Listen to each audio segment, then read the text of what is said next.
Hi. Sorry about that. You guys still here? That was weird.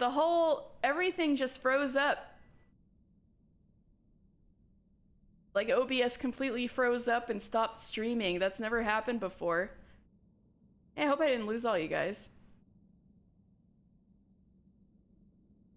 It took me a little bit to realize that was happening.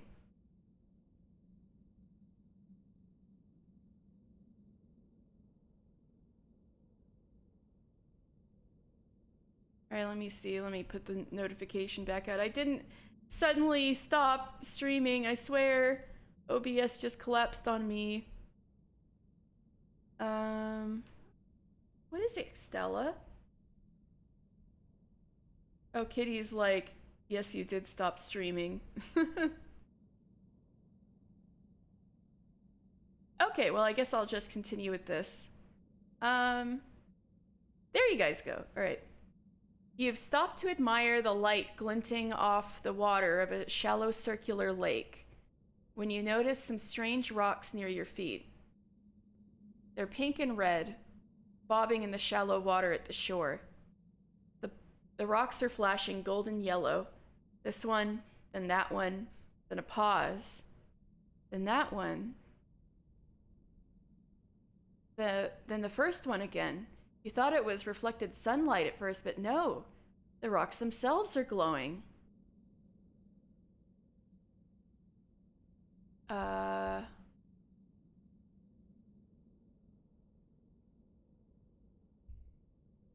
gonna repeat the pattern.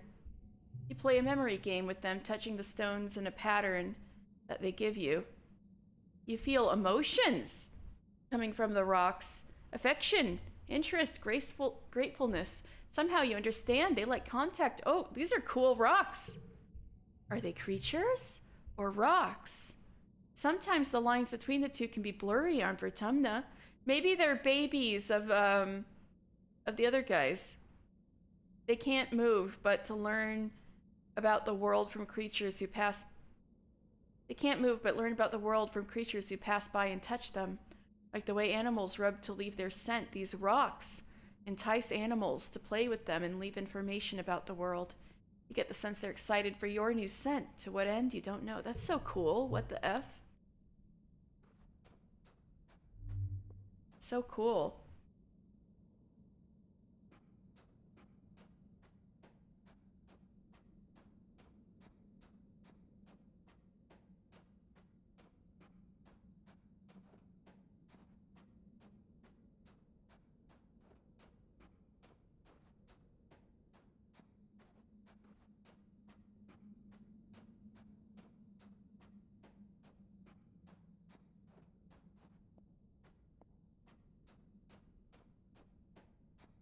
Wait, I went the wrong way. Now I'm going back to the boss area, aren't I? It's easy to get turned around in here. Am I, though? Stella! Why are you scratching me? Yeah.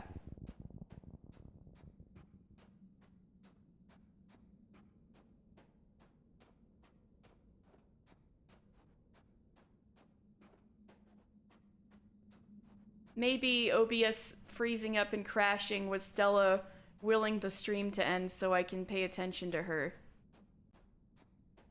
She exerted her will upon the world.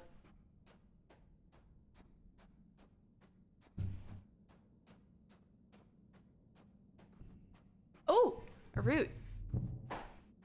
You wondered what happened. Oh yeah, sorry, Rowan. So what happened was, yeah, OBS completely froze up.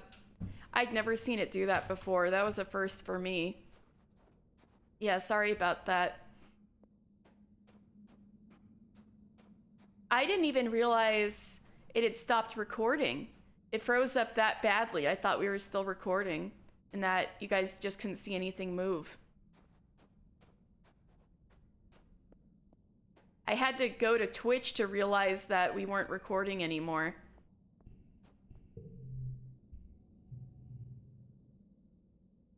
This little gazebo is set up as a waiting area for the automated transporters which trundle back and forth between here and the colony. A sign reads, Autobus Depot, Prosaic Plains. Sparse vegetation makes this an ideal region for resource extraction. Blue snow is mildly acidic and may corrode equipment with prolonged exposure. Please rinse in virus suits upon return. All right, let's go home. Are you sure this will end the month? Yeah, let's go home. You're back! Yay!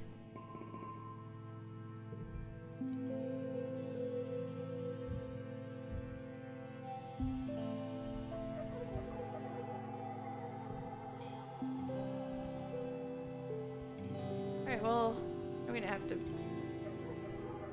chill out.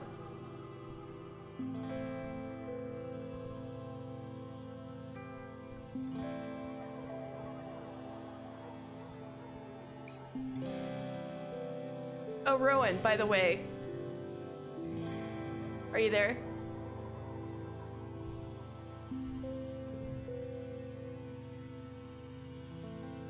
You can change your pronouns at any time.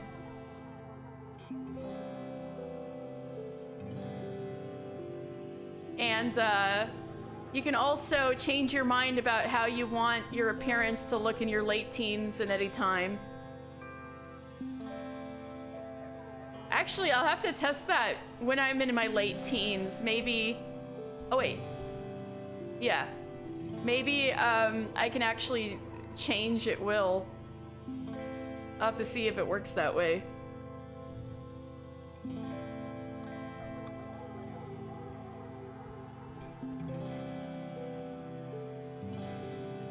Alright, yeah, I gotta chill this month. I guess... chill out in here. Let's relax in the lounge. Alright, so Rowan, this is Nemi's mom. You're relaxing after hours with antecedent pops her head into the lounge.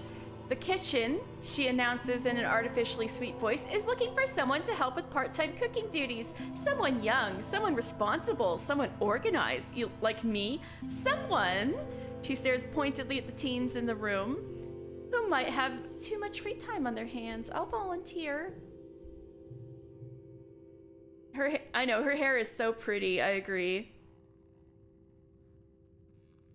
She bustles over to you. You'll be perfect, Solana, she says, hugging you. Oh, hug. Then loudly to the others in the room, she declares, I'm glad somebody around here is responsible enough to put in their share of work. I'm gonna be cooking. Everyone else ignores her, shifting awkwardly. No one wants to disappoint their auntie. Antecedent gestures towards the nearby cafeteria and tells you to come by next week so she can show you the ropes. Heck yeah, let's go. Yeah, she's pretty.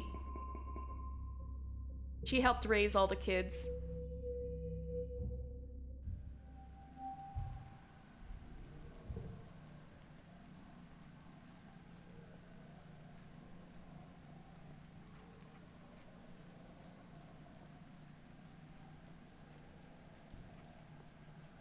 I'm rebellious and chatty right now. Look. Oh wait, it's Mars's birthday.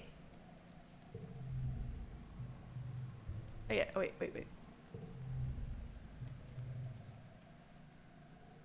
Oh, Mars is frowning intently at her holopalm, typing a new message. Oh, excuse me, Solana. I just have to clear something out, she says, sparing you a look. Anemone posted her answers to the Everything About You survey on the colony message board. And she said that she thinks her brother Com is the coolest person in the colony. He is, though. He's really hot. Mars rolls her eyes. As if Com is like one of the hottest, but he's not sophisticated. Oh, at least she agrees with that. But, I found something you might like. Happy birthday! A birthday cake? Icing is a little uneven, Mars notes, and there are no candles. But keep practicing and you'll improve. Well, do you like it? Do you like it, though? It was for your birthday.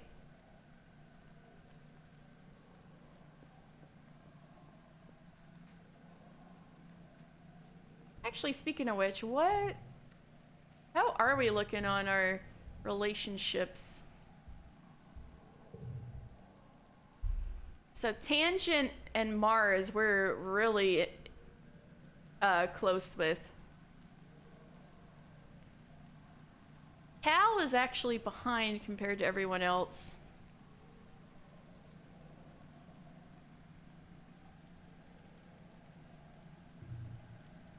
Maybe we should give Cal some TLC. Where is he anyway? He's in... Oh, there he is.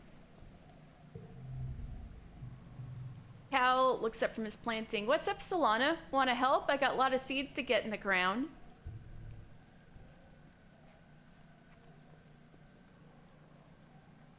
Maybe. It's been a while since I've gone to class.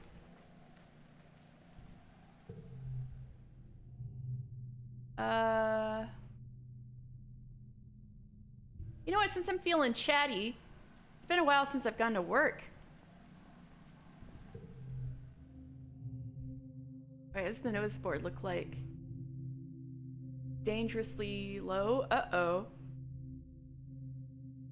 The gates will be closed during glow and a strict curfew will be in place. Plan accordingly. Ooh.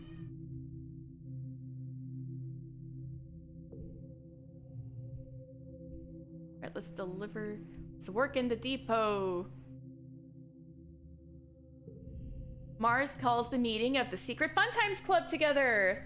She declares it's time to put the secret part of the SFC into effect. You're going to play spies.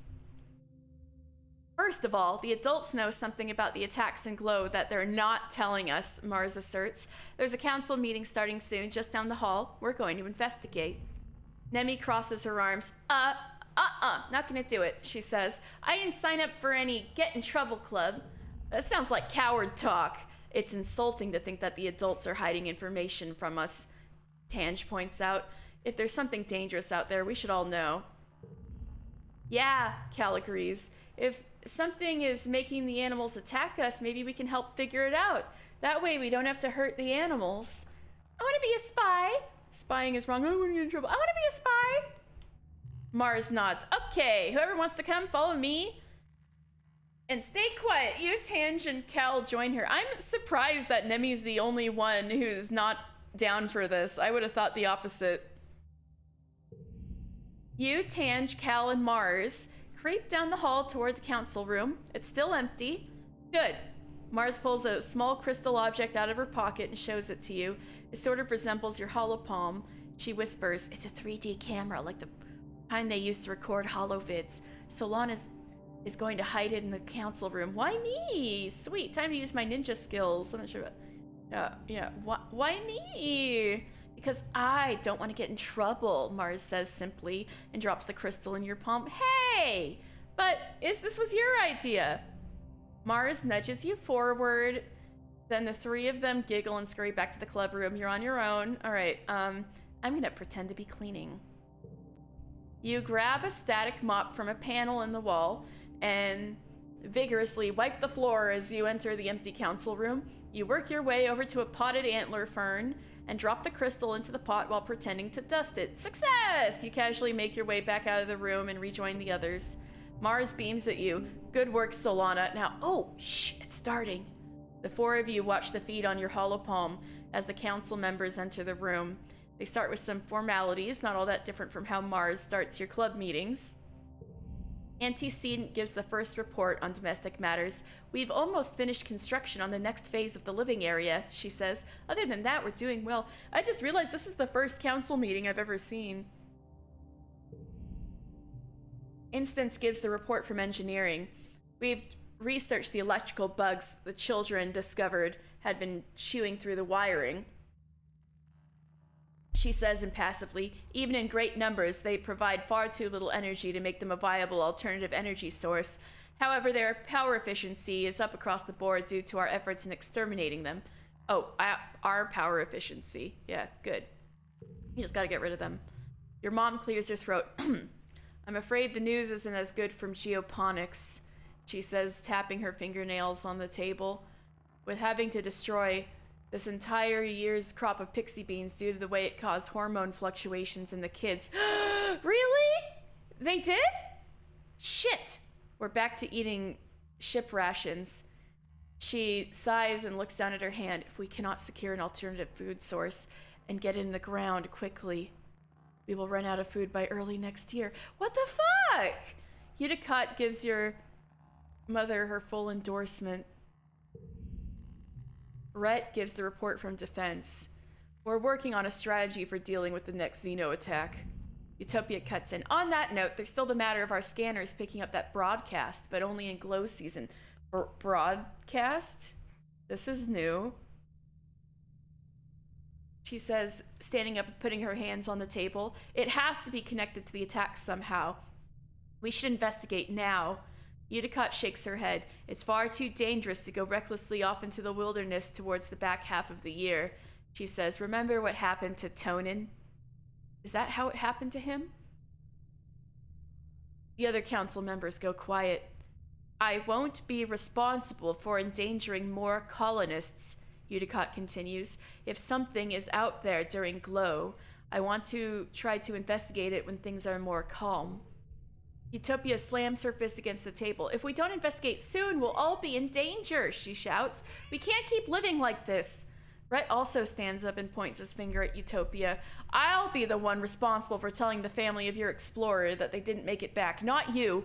So I'll thank you not to make decisions regarding the security of the colony. The rest of the council erupts into raised voices and angry adults. Mars turns off the stream audio, leaving them to continue arguing silently as you all stare quietly at each other. I knew it was bad about the food, but not that bad, Mars says. Why are they only arguing about what to do about the attacks? I don't want to starve. She makes a noise of frustration. Udicott is way out of touch with what really matters. She's like a crone, and everyone else is just her cronies. Tange solemnly records your findings in the club's secret ledger while everyone else exchanged worried looks.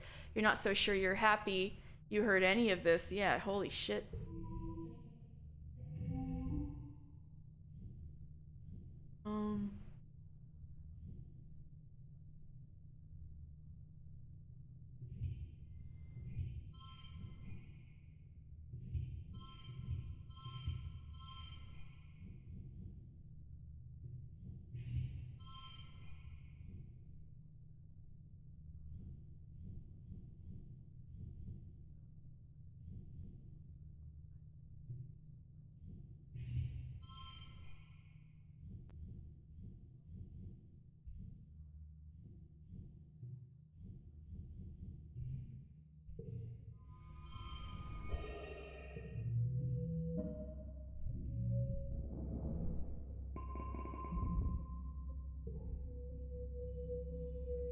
I have enough to buy something. New perk! Ooh! Persuasion, level 1. +1 to social cards. Yellow cards get +1 in social challenges. All right.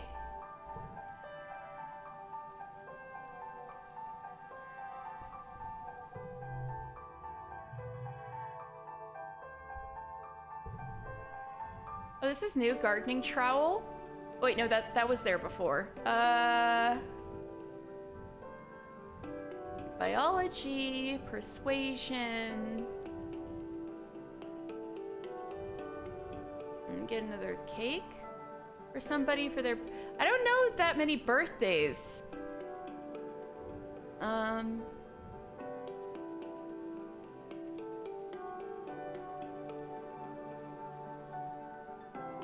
Fine, gardening trowel.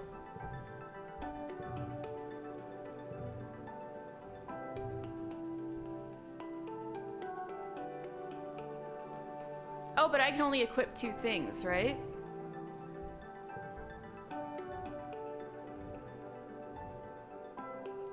Oh. Oh, so I need to anticipate what I'm gonna do. Equipped pets? I can get pets? Alright, so I can anticipate what I'm going to do and then equip accordingly. Okay.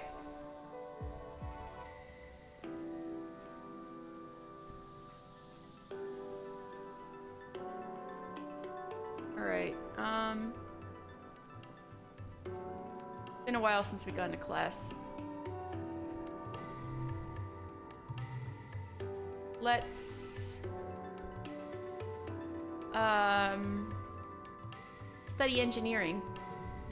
Your first test already? Calm down, class. Congruence smiles. The quiz is just to find out where you all stand and what you want to learn in this class. It will help me to tailor personalized lesson plans for each of you. The test pings on your hologram, your holopalm, and you open it. It starts easy, suspiciously easy. Sure enough, every section is harder than the last, and you're quickly stumped by a question. You know the teacher said you weren't supposed to be able to answer all of them, but you look over at Tange. She's just breezing through the test. The competitive gremlin inside of you has an idea. Cheat! Try your best. I want to try my best. Engineering challenge. Make a video game instead. Sweet. No, let's try our best. Hard engineering challenge. Let's go.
Wait, they can't stack? Oh, +2 to the gem. I get it, I get it. All right, let's see. Let's ace this test.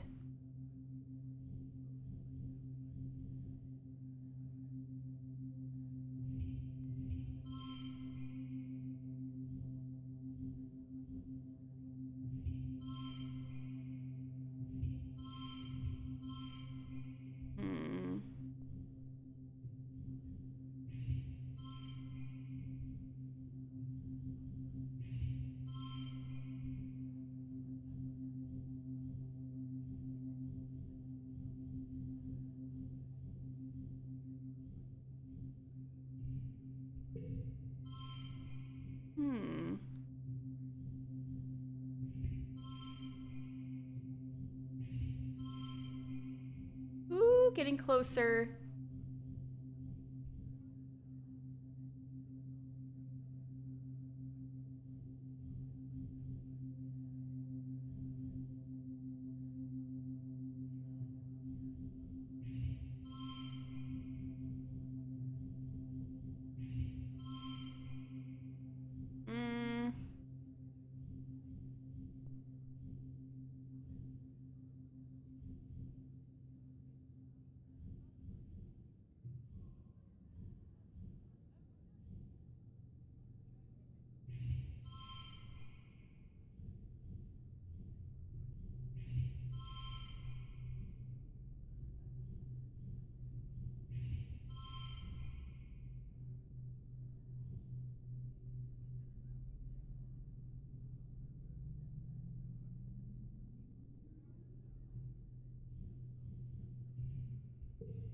I did it! I did it! Yes, let's go!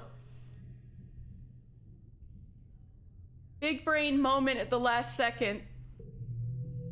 Yes! You plow forward, skipping the questions you don't know and coming back for some of them later. It's a good strategy, letting you collect easy points while not wasting time on the harder ones. You got an A, which means advanced class. You still got some wrong, and it's a little frustrating, but the teacher tells you those questions were designed for much older students. It appears we'll be working on advanced materials together, Tange says, impressed. I impressed Tange! Let's go! Yeah! Let's go! Late wit. Ooh, we're gonna be 14 soon.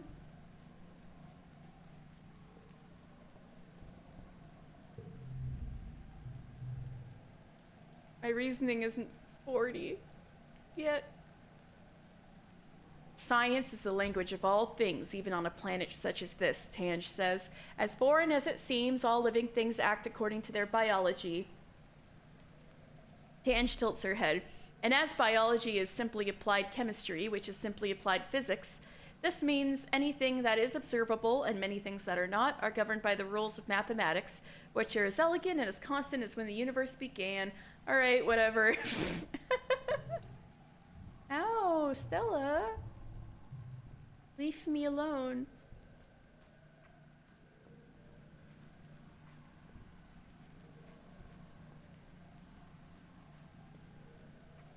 Well, since we're about to come up on the scary times, maybe I should do some combat training.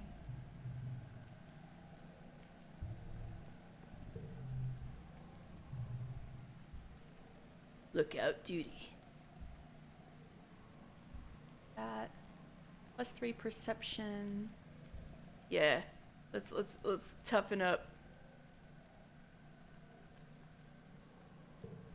There's so many people training in self-defense today that you have to break out into stations. What do you want to work on today? Vert space helmet training, capoeira, smash things with your fists. Capoeira sounds cool. Let's go.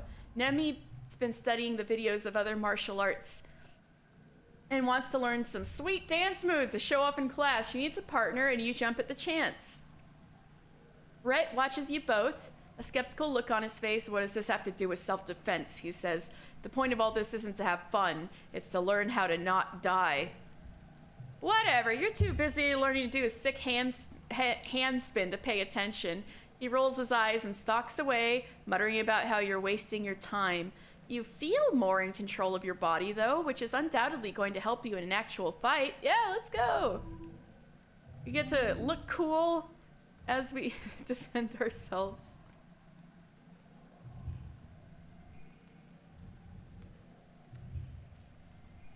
Oops.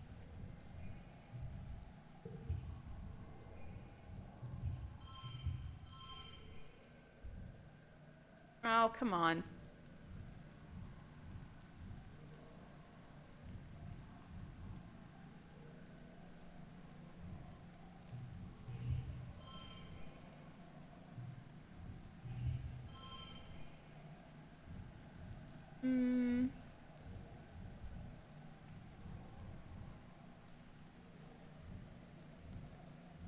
I'll push through. It's only 10 stress.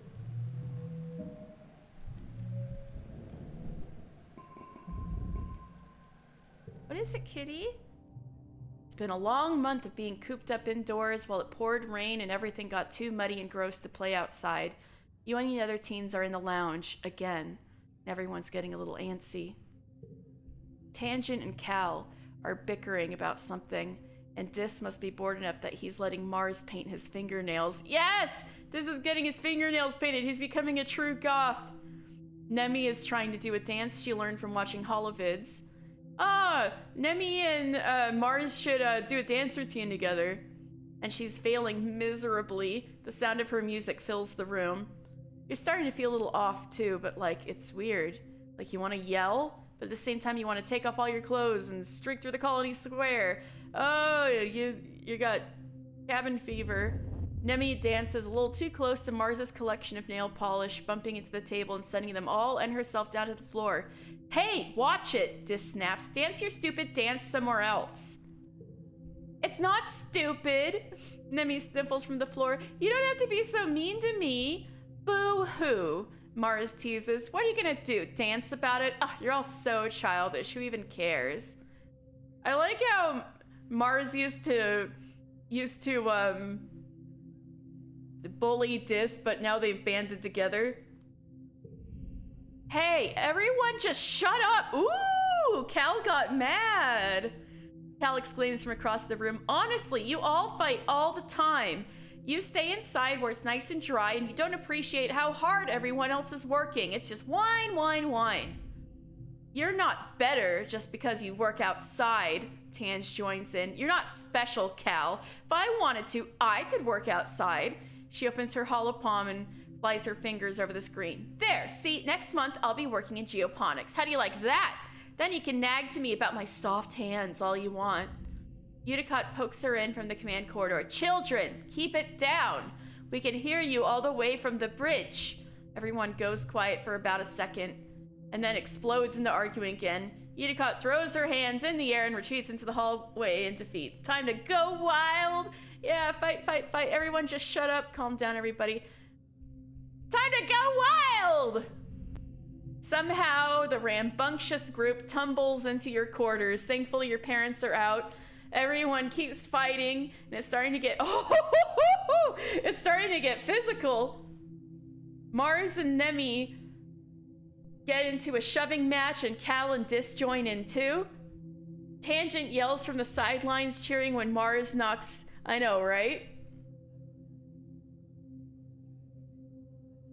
Mars and Nemi get into a shoving match, and Cal and Dis join in too. Tangent yells from the sidelines, cheering when Mars knocks Nemi right on her butt. Ouchie! Nemi whines, still sniffling. Okay, fine. I'm sorry for knocking over your stupid nail polish. Mars tosses her hair over her shoulder. Apology accepted. You can pick them up while you're down there. She flounces onto your bed. Ugh, now I'm bored. I can't believe I'm bored of bossing people around. Wait, Dis says, jumping up. We should play spin the bottle. Dis, are you okay? I guess he's going through those hormonal changes too. Everyone looks around in surprise that Dis suggested it, but you can tell they're all kind of into the idea. Your tummy flips over in a way that's not uncomfortable. A kissing game? I don't know. Yeah, no. 7 minutes in heaven. Oh no, that's worse. Yes, spin the bottle. This is gonna go so badly.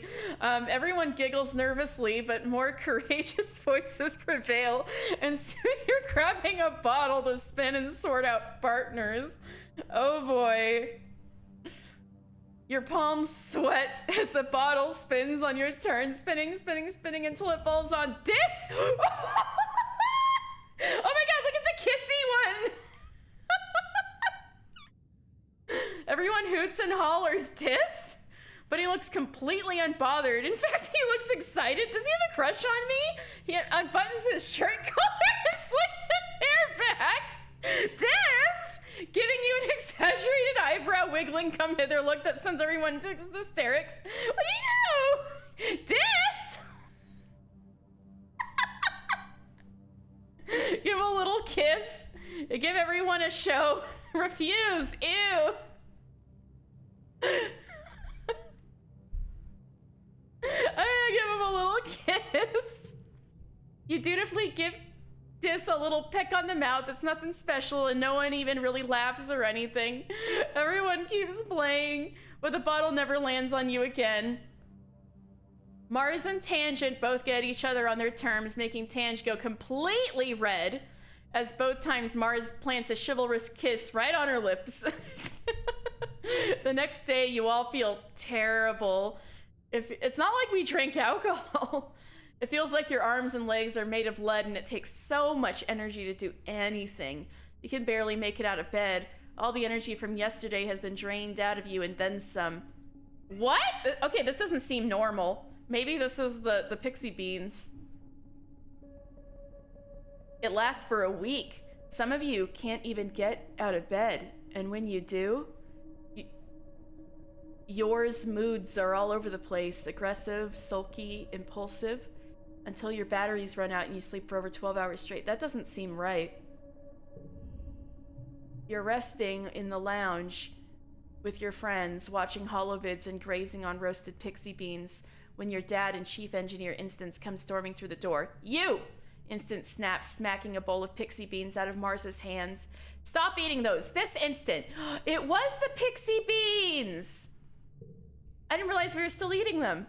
Mars looks like she's about to smack some sense into Instance, but your dad steps in. I'm sorry, everyone. We were wrong about the pixie beans. They're not safe for you kids to be eating. You've been feeding us poison? Mars shrieks.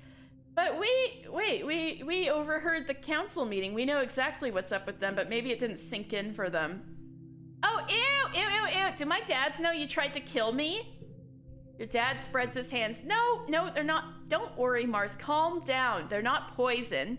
There's just a chemical in them that hyperbonds to estrogen and testosterone, your big teenage growing hormones, and the brain likes binding that to that new macro molecule a lot more than the regular kind. It's been making your moods unpredictable and causing periods of hypo and hypermania. When Mars just stares blankly at him, he laughs awkwardly. Translation, he says, it's been making you kids act silly and feel sick. I'm sorry. Instance frowns. If it's doing this to kids, it's not long until it builds up enough to affect the rest of us too. Until further notice, no one is to eat a single pixie bean. Oh no. -1 colony food. Uh-oh. Status ended hormones. So the status hormones was the pixie beans? Damn. Your dad looks distraught. Flulu was right, he says, collapsing in a nearby chair and rubbing his eyes. She didn't trust these things, but shit. She's gonna be pissed that we don't have another successful food source. This doesn't seem to mesh well with us already looking over that council meeting, but he wasn't at the council meeting, to be fair. She might not have told him about what she said at the council meeting, as she already knows all this. You look at him in shock. You hardly ever see him swear. It must be worse than you think. Your dad sits there in silence for a long time. Dad cursed. This isn't good. Right, it is Glow. A scary season.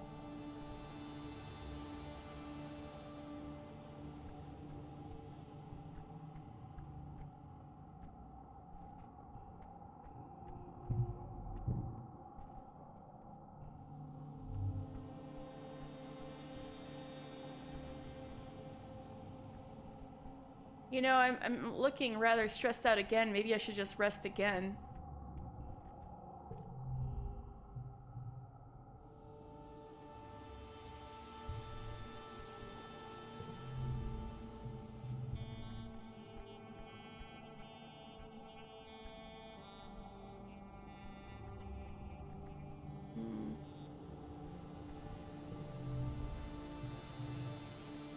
You find Dis illuminated only by the glow of his hollow screen. It's easier to read when it's dark, he explains. There's less glare.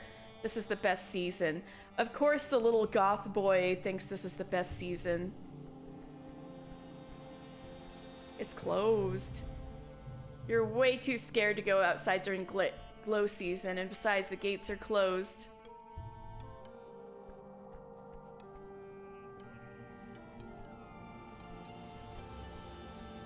Yeah, maybe it'd be wisest to rest again.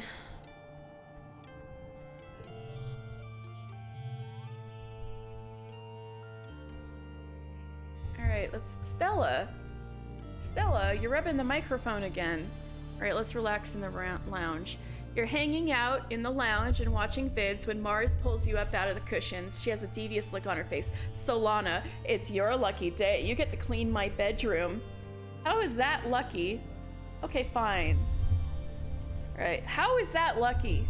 She puts her hands on her hips. Because you get to hang out with me all day, of course. And bonus, I might let you read my holo mags. And, you know, I wouldn't trust just anyone near all my most precious things. Okay then, okay, fine. Really? She laughs, that was easy. Oh no. But she was convincing. Follow me, my dad say it has to be finished by tonight, so we better get started.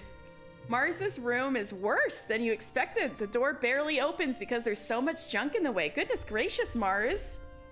It's mostly clothes. I guess this is why she wanted help. Mars has an extensive wardrobe and spends all of her kudos at the nanoprinters making more. She plops down on her bed. I'll be the supervisor. She says, you should start by taking the dirty clothes over to the laundry room. Work hard or hardly working.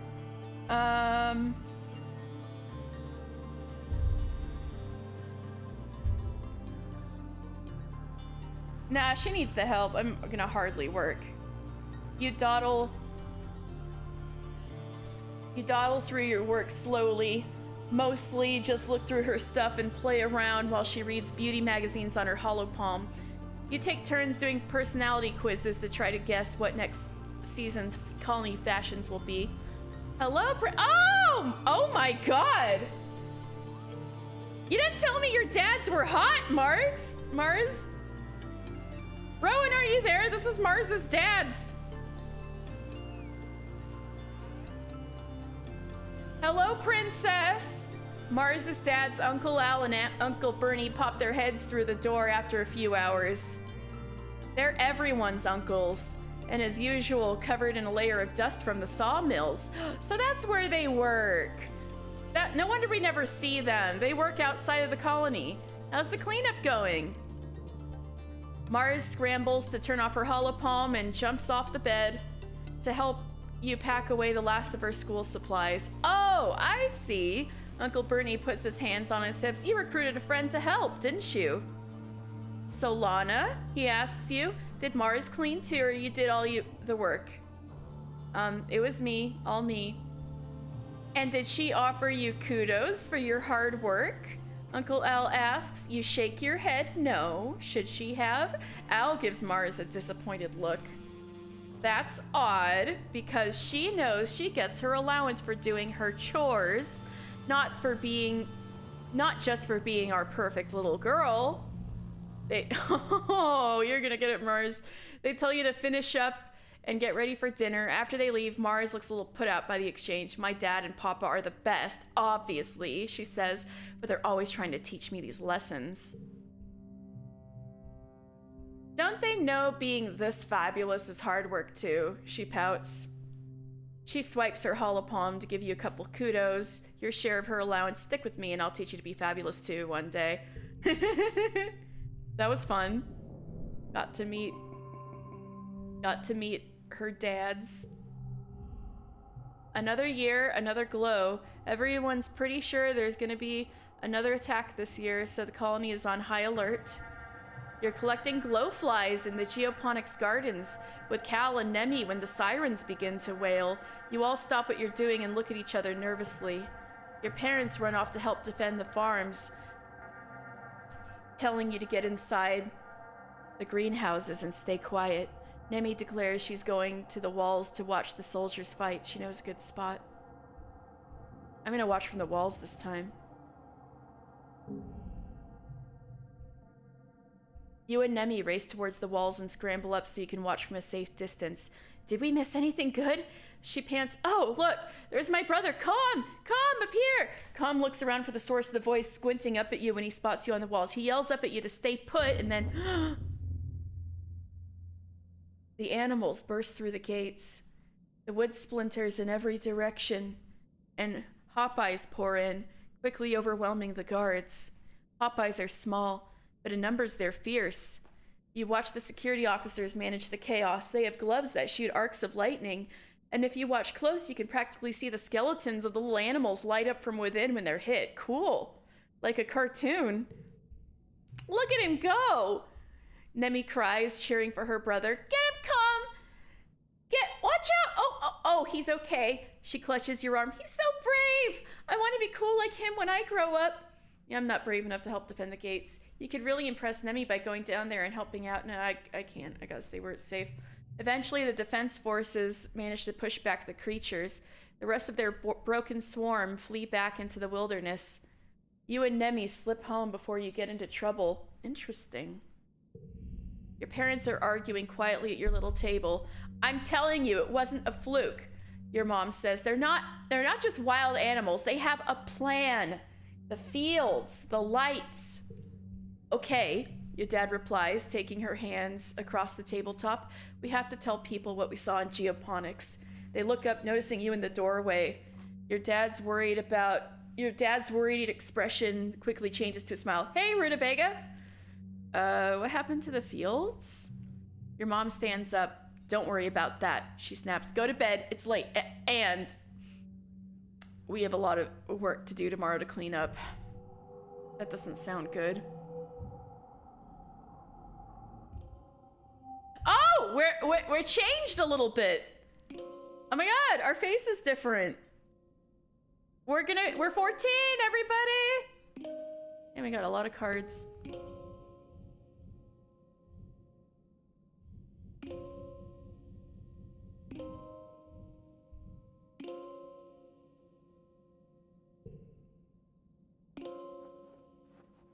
Oh my god, I'm a little longer limbed too. I'm different. Oh, 14, everybody grew up. Look. This is the year that things happen. Let's go. Yeah, everybody's different. Look at this. My god. Wait, what happened to your hair, Tangent? She shaved off her hair. Yo. I guess you're really having some changes, Tange. Tangent is standing still with her face held up to the sky, letting blue snowflakes land on her cheeks. They melt almost immediately. She doesn't move as you approach. After a minute, she winces and rubs her eyes. It stings, she said, because it's made of acid. Acid snow? Sounds gross. Ah, run away from the acid snow. Tange nods. The HoloNet entry says it isn't harmful. It freezes at 12 degrees Celsius and turns into tiny crystals that are so heavy they fall from the clouds. You can see them under a microscope. She sticks her tongues out and lets some of the flakes fall on it. It tastes kind of sour but sweet, she observes. Fascinating. Tange pulls a sample jar out of her coat. We know what it's made of, but our understanding is incomplete, she says, and places the jar on an outcropping of rocks. The big mushrooms changed in shape and color before the snow began to fall. I wonder, is there some sort of signal that precedes the changing of the seasons? What happens if I expose those samples collected in dust season to snow from the quiet season? A small, excited smile creeps across Tange's face. There's so much to learn about this planet. I can't wait. You and your brother... Oh, you and your brother are so much alike. Tange narrows her eyes. Yes, we used to get that a lot, she says. I guess it's still true if you think sneaking out of the colony is the same as valid scientific research. She frowns at you. He's so dumb, she mutters and shoves her hands under her arms. He only cares about feelings, especially his own.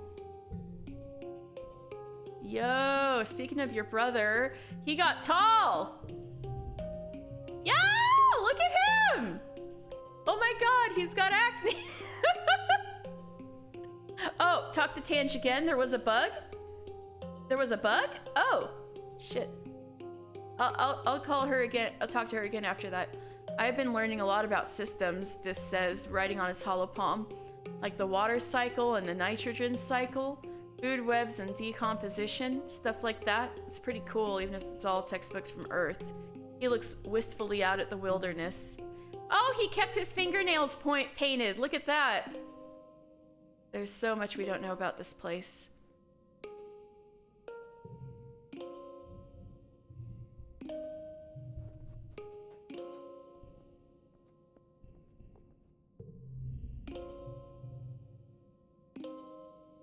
Despite representing only 2% of an average healthy adult weight, the brain consumes, at rest, 20% of all energy produced by the body, Tange says, looking down at the pressed protein bar in her hand. So many resources to maintain such a relatively small organ. It's inefficient, don't you think? If any one of us demanded such a large share of colony resources, we would be reprimanded. You gotta get out of your head. Oh no. Long hair! Nemi scratches at her cheek, then scowls a bit as a bit of blue scales flake off. Stupid acne, she mutters. Oh no, she's gonna have scales everywhere because of the acne. Sometimes you miss priority dialogue. When you miss priority dialogue, it carries over into the next month and blocks dialogue with lower priority. I'm not sure exactly how it works. Huh. Well, I guess I'll see some of the higher priority dialogue when I can. On top of everything else, I got this too. Breaking a chemical bond both requires and releases energy. Whichever one is greater determines whether it's an exothermic or endothermic reaction, Tange says, tapping her fingers across the laboratory table. I wonder if there are similar classifications for when bonds between family are broken and new ones are created with others. She sighs. Chief engineer instance is the closest I have to what a family is supposed to be. Oh. Hell! Oh my god, look at his little hair! Like little hair beads. That's so cute. Cal trundles by you with an empty wheelbarrow. Hey, Solana, he calls out. Get in, we're going planting. Your dad is watching your mom work. You can practically see the hearts in his eyes. Oh, your mom's an incredible lady, he says dreamily. True love is hurtling yourself into space with someone and hoping for the best for your children. Ew, Dad, gross. Oh, that's adorable. You haven't seen your mom at mealtimes for a while. You're probably just missing her. She works really hard out here, so she's likely working through lunch and dinner and then begging for leftovers in the kitchens. Oh, she's working so hard because our food situation is bad. Oh, yes. Oh my god. She's shedding her baby chub. Look at this. What do you think of my hair? Mars asks, fiddling with the ends of one of the twists. I see you eyeing it. I'm growing it out. She sighs and buries her face in her hands. It's so boring here. I am literally watching my hair grow. Yeah, she's looking good. Let's go, fashionista. Right. She did like translucent poofy sleeves.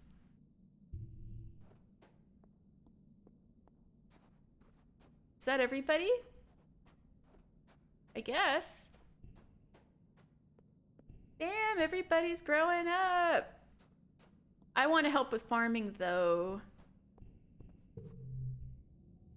Let's work on the farm. It's a proud day for your mom. You're finally following in her footsteps. She meets you at the gate to the gardens. Hello, Sprout, she says, sounding chipper. Come on, we've got a lot to cover before you'll be able to keep up with the rest of us. Finally, some real farming. Your mom shows you around the fields at the geoponics and the geoponics domes. You'll mostly be working in the fields with the hardier earth crops like the potatoes and the corn, as well as the native plants we've managed to cultivate. Wow, there are some native crops mixed in with the ones from Earth. Incredible. You spend the rest of the day pulling weeds and watering plants. You're dirty up to your waist by the time you're finished, but it's good, honest work. You're proud to be able to do something that helps out the colony. Cal gives you a high five and invites you for a cool drink in the cafeteria. All the other agriculturalists join you. Of all the places in the colony you've worked, geoponics is the most like a family. Maybe because they've always been your family, thanks to your mom and dad. Farming! Oh, farming is blue? Okay. Oh, because it's biology. Oh, win. So I should keep that. Wait. Oh, but I can't unless I redraw.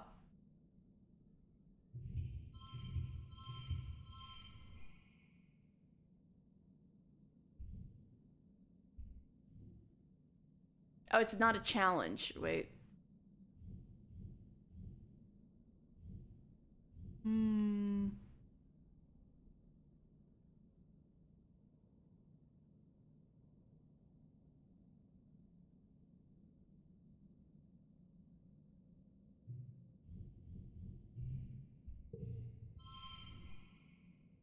Getting closer.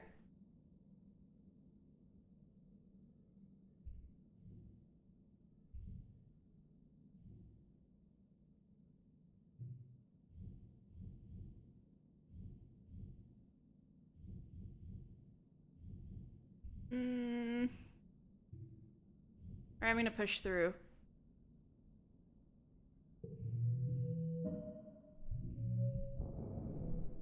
Yeah, those biology points. Oh, I've officially got a point in biology. Ah, look at Cal's smiling face. So cute. It's your birthday! You wake from a night of blissfully peaceful dreams. Oh my god, look at my little tongue sticking out. Let's go. You wake from a night of blissfully peaceful dreams. No nightmares, no premonitions, just a pleasant feeling of contentment. You stretch your arms over your head, blinking in the watery, quiet sunlight that seeps through the porthole window. Things are always changing on Vertumna, but you can't help but feel like things are changing for yourself, too. Not just your body, but your mind, your emotions, your future. 14 is gonna be your year. I mean, that's what Elia was saying. That this is the year where things happen. Your parents have been working around the clock since the last attack, trying to get the fields right again in time for the year's planting. Spark snow has already started falling, and every day they come home complaining about having to clear it.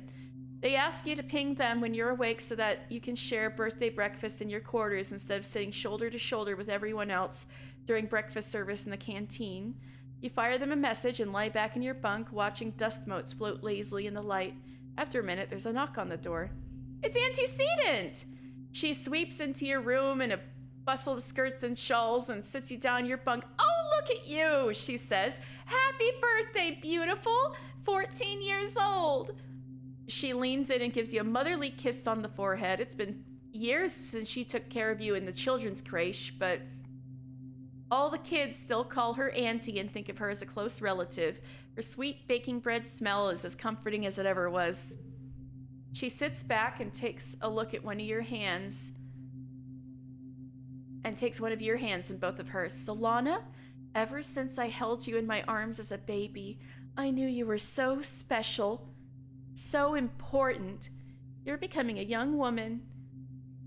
But I want you to know I will always, always be here for you, just like your mom and dad, she says firmly. Okay, enough with the mushy stuff, smart for my age. Antecedent's love. Thanks, Antecedent. I don't want to grow up, Auntie!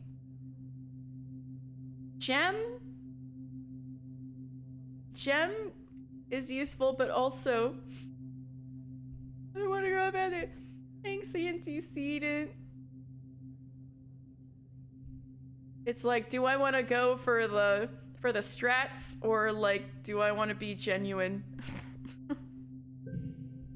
She smiles and tucks an unruly lock of hair behind your ear. I guess you're old enough to call me Aunt Anne now, if you like, or even just Anne. Now come on in here, Aunt Anne says. She's Auntie Anne, like the pretzels. Sedent's so sweet. She reminds me of my really close family friend. Oh, that's sweet. Now come on in here, Aunt Anne says, spreading her arms wide. Give us a great big hug. You hug her, enveloping yourself in the warm and familiar softness of her. Over your shoulder, you see Nemi standing in the doorway. Well, her hair, anyway. She's been growing it out, and there's no hiding it behind a corner. She skips into your quarters. Happy birthday, bud, she says, bouncing on your bunk. Way to get older. Enjoy being 2 years older than me for a few months. Thanks. It's good you're both here, Anne says, now that you've both been menstruating for about a year. Oh, wait, we have? So you did have a purpose coming here on my birthday. Nemi makes a face and mutters yuck, but Anne continues. You're both eligible for the cessation implant. Among other things, it will prevent the bleeding and pain and the emotional roller coaster of your monthly cycle. Oh, we get CG. We get a CG. Mom! Nemi hollers, gross. Do you have to tell everybody about my cycle? I just don't want to get pregnant, okay? Anne laughs. Well, yes, that is among the other things part. Maybe one day the two of us could... I don't know, that's kind of weird right now. Well, yes, that is among the other things part. But I don't expect you two needing that part for a few years yet, right? Nemi looks disgusted by the prospect, or maybe that just by her mom talking about it. Ew, gross Arun. What's the matter, scared? No, Nemi exclaims, punching you in the arm. No, of course not. It just super sucks. Now everybody's talking about how I'm becoming a woman and how I'll finally look different than my brothers. Duh! She points at you. Don't you start too. I'll kick your ass at sports ball even with cramps. Yeah, let's go, Annie. Annie. No, she doesn't want to be called Annie. Oh, that's why she doesn't want to be called Annie, because her mom is called Annie. So she doesn't want to be Annie Anemone, so Nemi. That makes sense. Your parents finally arrive, still damp from the fields and bringing in the smell of crisp, tangy snow on their clothes. Oh, look, birthday visitors! Your dad exclaims. Anne! Are you staying for breakfast? Anne reaches into her bag and brings out a stack of tiffins. No, thank you, but I brought your order with me from the kitchens, seeing as I was stopping by. She pats your hand one more time. Happy birthday again, Solana. You'll always be my baby, even when you're all grown up. Your mom shakes her head as Anne and Nemi leave. Oh, Anne, she laughs, sentimental to the core. She starts laying out the cutlery for breakfast, but I don't know how the colony would manage without her in the children's creche. She says, and points a fork at you, family is more than the people that birthed you, Solana, and don't you forget it.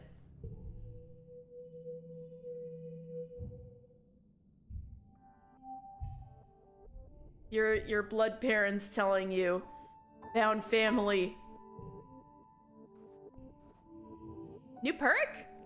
Native bounty. Unlocks Zeobotany research and geoponics. That sounds dope.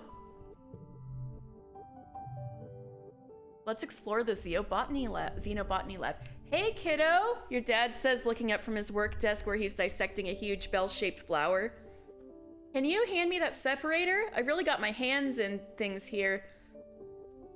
You hand him the tool, which he uses to wedge open some sort of weird stoma-like opening inside the bell. Gooey purple nectar oozes out and pools on the desk. Whoa! He exclaims. I thought I'd drain this little beauty. Can you get a towel, I guess? You help him mop up the flower juice. Yeah, it's sticky and smells like rotting vegetables.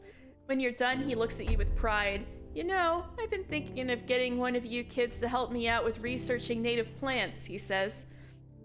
You think you might be able to break off some time to help your old man in the lab? I know you've been studying biology, he adds. It's not as glamorous as Janitech research with instance, but it's important. He grins. Let me talk to your mom about it tonight before you go telling her. She's not a fan of alien plants, you know. If it were up to her, we'd fill these greenhouses with earth plants and nothing else, but there's gotta be more on this planet that we can cultivate.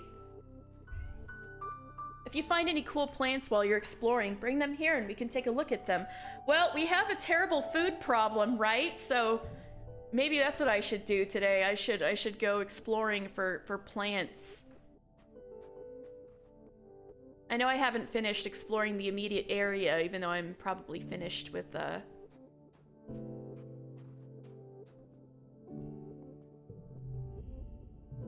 let's explore nearby. Wow, Stella's starting to get really insistent on me giving her attention. Stella!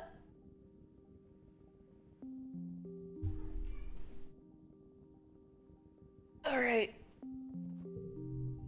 Utopia is helping you gear up for exploring the nearby jungle. When she stops what she's doing and sighs. I just remembered I gave the last utility belt to Cinnamon. She says, you'll just have to carry your knife and canteen in your backpack, sorry. I sure miss Uncle Tonin, she says. He was a great surveyor. He organized all the teams, planned the schedules, kept an eye on the weather. I keep double booking equipment and getting folks mad. It's a lot of work. Utopia was born on Earth, but just barely. As the first, and for a while only, kid in the creche, she and Uncle Tonin must have been really close. Utopia doesn't complain, not usually, but it's been hard for her to step into Uncle Tonin's shoes. She loves exploring, flying fast and stalking xenofauna, but there's more to being chief of expeditions than that. It must be hard being somewhere between the adults and the kids. To you, she's fully grown up, but to the adults, she'll always be little baby Pia, even though she's 26 years old. Oh God, do I know how that feels. Ahead of you, the road curves right, and there's a steep hill leading off to the left. You bet there's a really great view from the top of it, but it's going to be a scramble to get up there. Hike!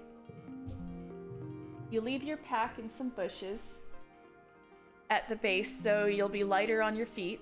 Then start the trek. It's tiring, and even steeper than it looked from the bottom, but the broad mushroom-capped trees provide shade. The view from the top is spectacular. You can see all the way to the colony walls in one direction and down to a little sawmill in the other. Then you spot it, the rock, the most perfect boulder you've ever seen. Teetering right on the edge of the slope you just climbed up. It's almost as tall as you are and must weigh at least 2,000 kilos, but it's practically teetering there. You think with enough muscle you could push over. I have a bad feeling about this. We're gonna squish something important. You're saying push the rock. Okay, fine, I'll push the rock. There comes a time in every childhood that one must take life by the horns and just push the rock. You shove it with all your might, digging your toes into the hard ground and leaning in. The rock starts to slide. And suddenly it's off with a satisfying lurch, catapulting down the hill, rolling faster and faster, crashing through the bushes and... Oh, damn, you're back! The rock just rolled right over it. Oh, shit.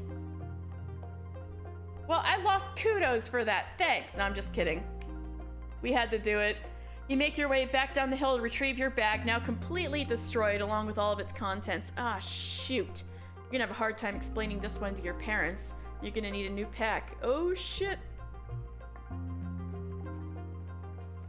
Oh no, look how moody. Look at top left. Look at the supremely moody teenager. Worth it.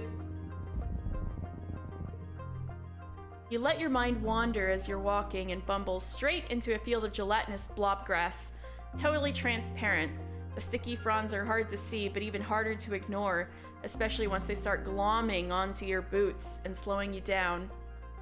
It's like trudging through thick mud. You stubbornly decide to keep going, paying close attention to the visible signs of this blob grass field.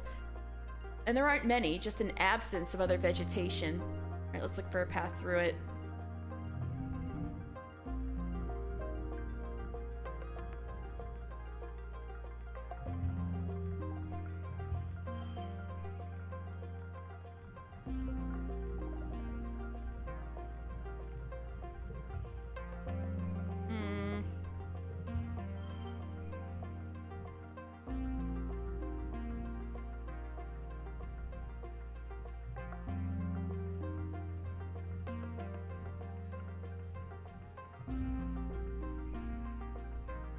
Maybe I should just get rid of my blue cards and maybe I'll get lucky with,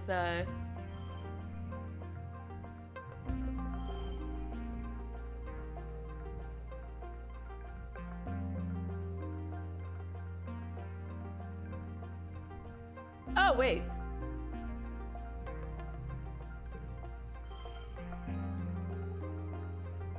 Right, next round.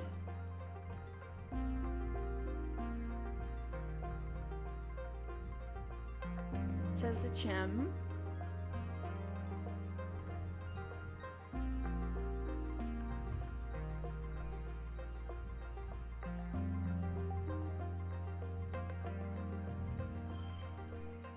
Oh, that one's already red.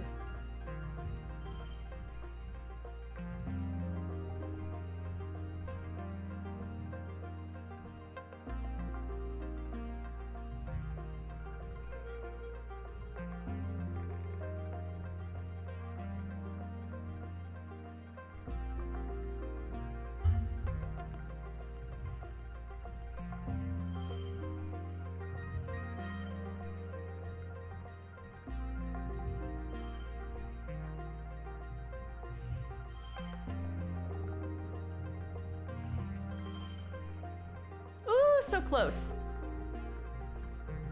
Oh wait, next round, then I can ace it.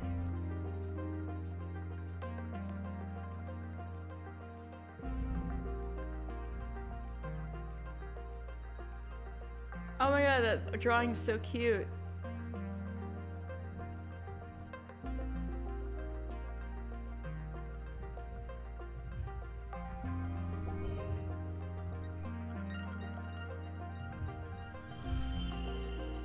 Super go! Let's go!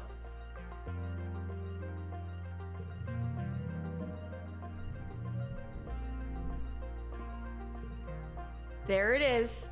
You can hop along from that rock to that fallen log, then climb over those old pieces of surveying equipment. You get through the villainous blob grass. You spend a bunch of time on it though, and it takes some tricky balancing. It's tiring. You're too worn out and tired to continue. You'll have to go home now. Oh, fuck. That was fun, though. You're back! You spent the month exploring. Oh my god. This is Hoodie.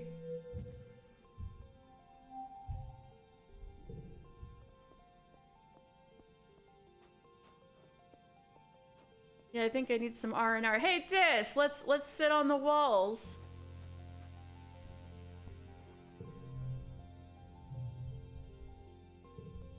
The only spot of excitement this month was when you filled in for Nemi when she needed to use the bathroom, and just by chance, you happened to notice a small pack of hot pies starting to chew through some cables.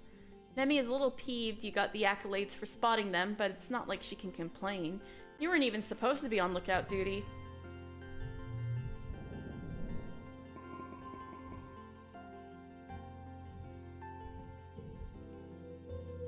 Alright. And now it's pollen. Oh no, poor Dad. Dad, are you okay?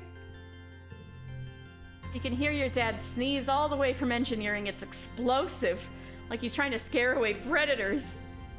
He's wiping his nose as you approach on a handkerchief blotted with shimmering pink. No! Lately, he's also surrounded by a fine dusting of pink pollen that clings to him wherever he goes. You keep brushing the glitter off things in your quarters. He gives you a hug, then brushes pollen off your shoulder, laughing self-consciously. You haven't heard him laugh much lately. He's been working hard. Dad! He's been working hard trying to improve the colony's food supply. He's showing signs of malnourishment too, that your mom is worse. You're worried for other. No! Oh, this month's gotta be hell for him. The season's gotta be hell for him right now. Oh, your dad's skin is kind of shiny in patches. He sees you staring and rests his hands over your arms. Sparkling dust poofs off him in little clouds, scintillating in the light. Oh yeah, that's a new symptom, he says. Seemed harmless though.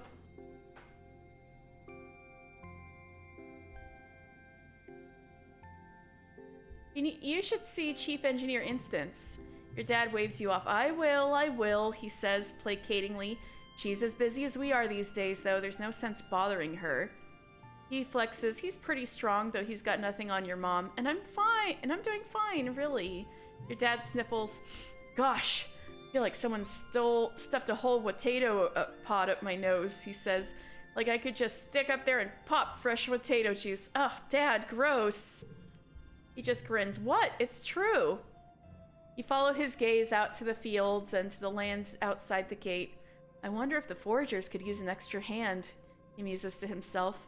Yeah, maybe I'll join them out there tomorrow. Neither of your parents are taking proper care of themselves. They're so stressed out from the poor harvest and low food supplies. They try not to let you see it, but you can tell. Maybe your dad is right. Little seasonal illness is nothing compared to the danger of running out of food. That's why I suggested he go see the engineer rather than take a break. But you got any updates on the cure?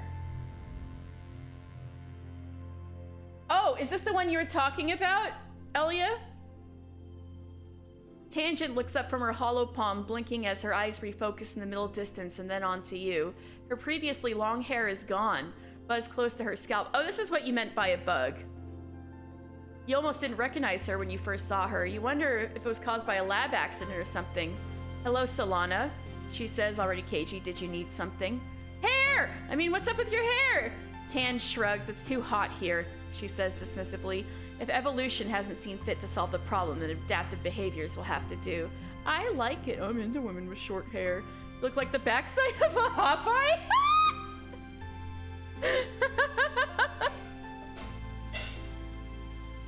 Oh my god. Just for this first playthrough, I'm gonna be mean. You look like the backside of a hot pie. She shrugs again. Would you like me to add you to the tally of people of opinion on my personal appearance? It's quite riveting if you're into that sort of thing. Tange looks back to her reports. It's not about looking good, she says. This is more efficient. She's already wanting her life to be extreme efficiency.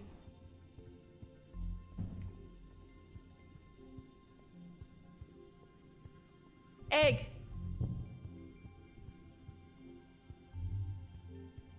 Hey, egg.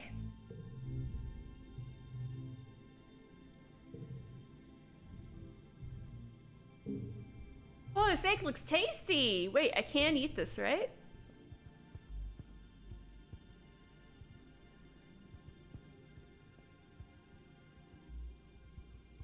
What actually happened was she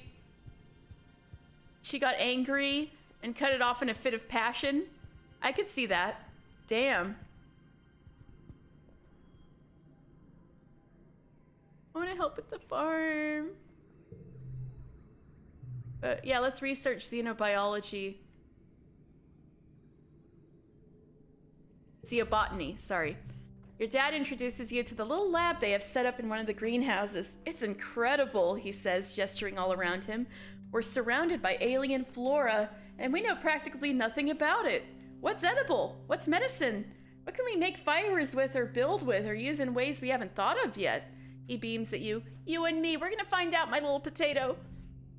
Your dad directs you to a research bench, and here's where you'll be working. The bench is buried under samples and beakers and weird-looking alien sprouts, more than just a simple table. The analysis bench is covered with buttons and little holes you could put things into. Carefully find the on switch. There is no on switch. Yep, you looked everywhere. I'll stick something in a hole. You put one of the seedlings into a small slot in the table. A little door slides shut and then reopens. A loud brrr noise startles you. Oh no, you broke it! Your dad laughs. Nah, just kidding. You're fine. Good instincts, kiddo. Alright, don't touch anything. Go ahead and mess around, your dad encourages you. You won't break anything. Alright, I'll press buttons at random. You mash all the table's buttons until... Yo, kiddo! Yo, kiddo! It's congruence. The friendly ship's computer beams at you from her own holoscreen set into the bench. Of course she's here. She's the guardian of all knowledge in the colony. After all, you wonder where she got the yo from. Your dad laughs. Don't tell anyone, but congruence is the real brains of the operation, he confesses, though it's not like it's a secret. She'll make sure we don't do anything super dangerous, which means you and I get to focus on experimentation. You follow the rules and stick to what you already know, you won't learn anything new, so don't be afraid to try stuff. All right, let's get to work.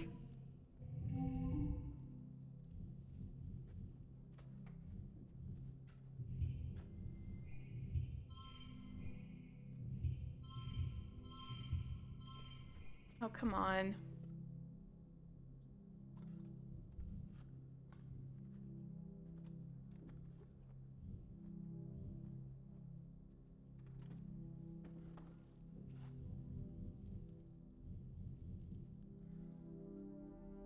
Yeah, I'll push through.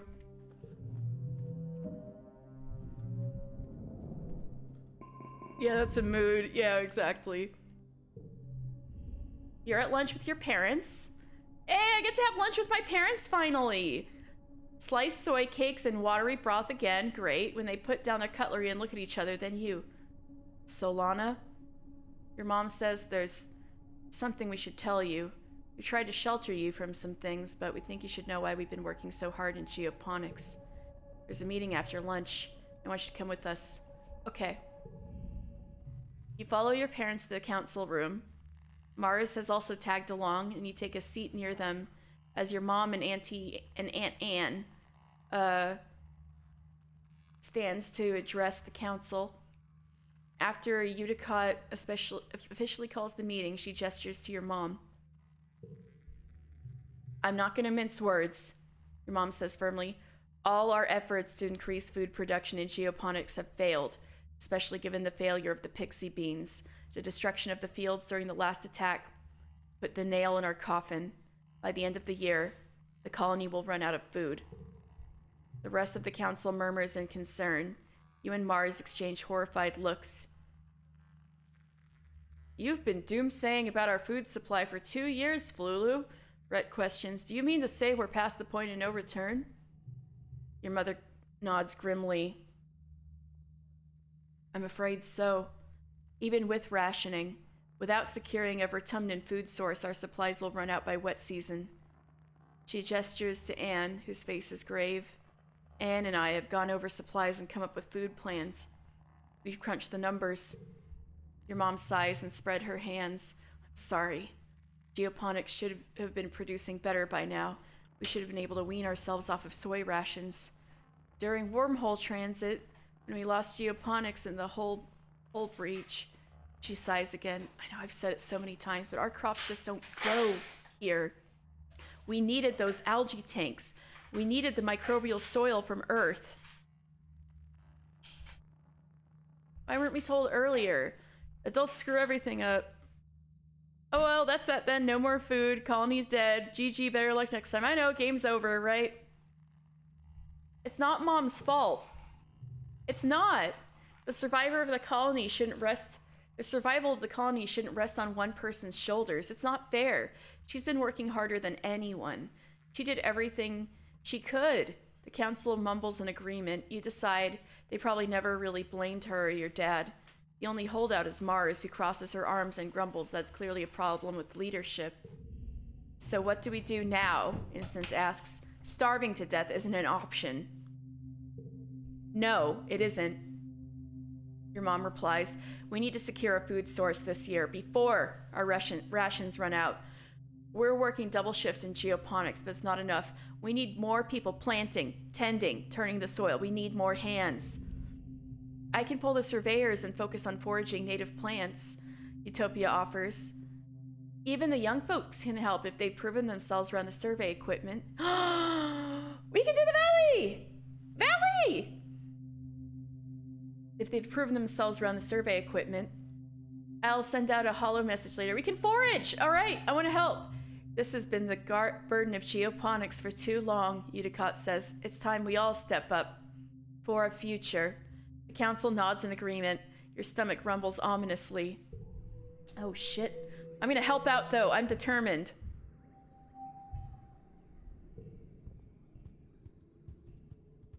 Ooh, pollen is real bad. I can't see.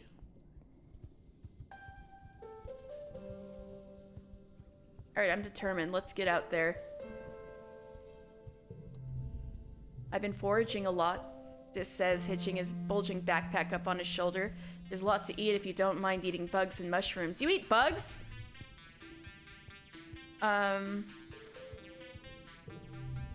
Mars clutches her stomach and acts faint. I'm starving, she whines. Don't they see I'm literally wasting away here? Well, you have gotten a lot thinner. You would offer her a protein bar, but she'd probably complain that she's been reduced to taking charities, so you keep it for yourself.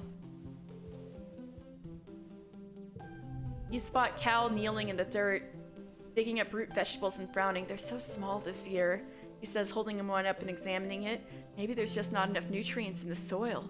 Is this something we're doing wrong? Want to hear a fun nature fact? Let me distract you a bit.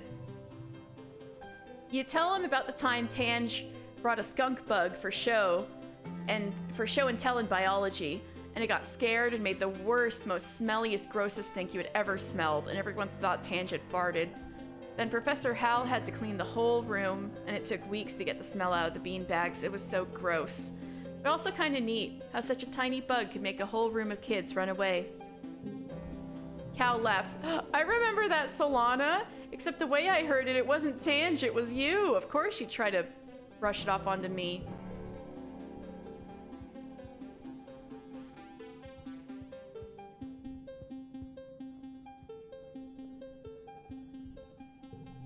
Despite representing, oh yeah.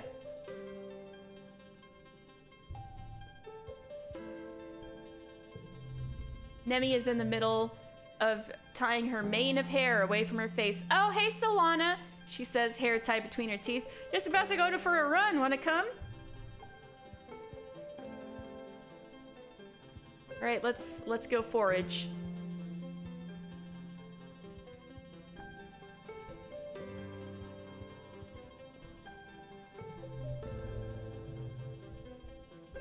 forage in the valley!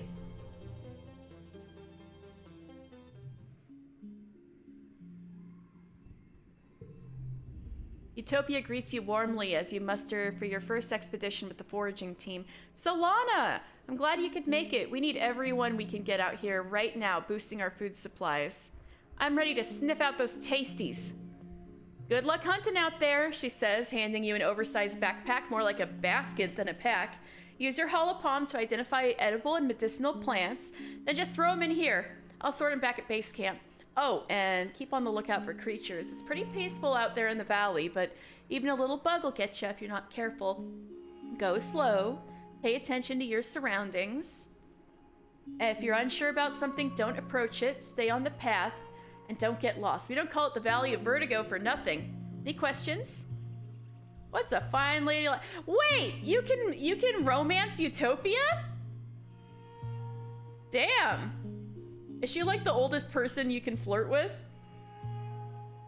Or can you attempt and then she'll be like, what the fuck are you doing?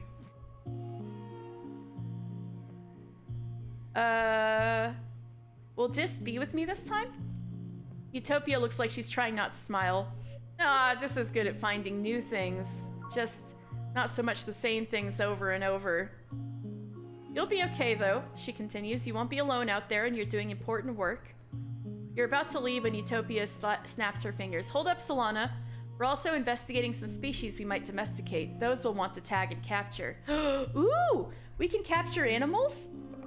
Ideally, we're looking for herbivorous creatures which already live in herds and either produce something edible or reproduce quick enough that we can slaughter them for meat. If you see anything that fits the bill, tag him and bring him back. Ooh, this sounds cool. I like this. The Valley of Vertigo. Egg. There we go, we have more food. What the fuck is that? You come across not just one oh my god, it's so cute. It's so cute. It's so cute. It's so cute. You come across not just one freaky, but a whole swarm of them. Mostly just the baby ones, about the size of your head. They're all amassed around a massive tree, scurrying up and down the trunk. When you can see the tree itself under the swarm, you'll notice it's the same pale pink as the baby Vriki. Its tentacle-like roots meander a fairly large distance before plunging into the ground.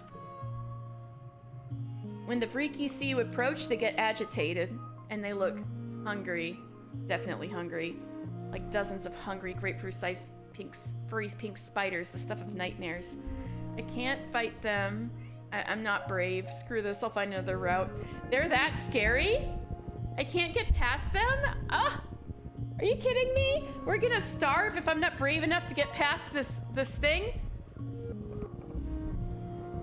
There's gotta be another way.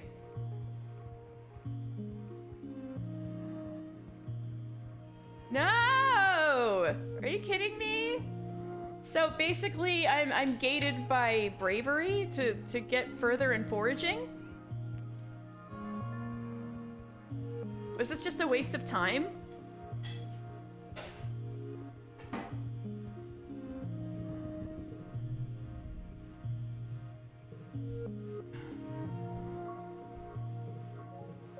Oh my god.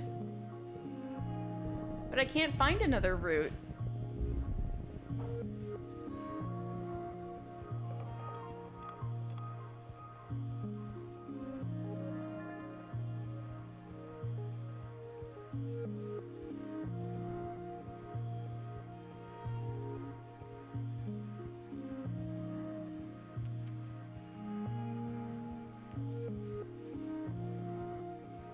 Shit.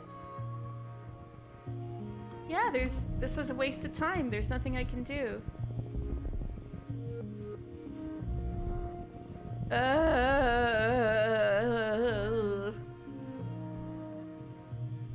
I need 10 bravery.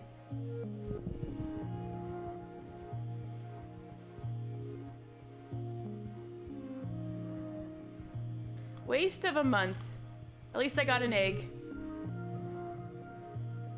A little gazebo is set up as a waiting area for the automated transporters, which trundle back and forth between here and the colony. A sign reads, Autobus Depot, Valley of Vertigo. Attention, air filter is mandatory in this zone. Fruit is abundant, but please identify species before harvesting, as some species may object violently. Xenofauna may behave more aggressively in this area. Always approach wild animals with caution. Yeah, waste of a month.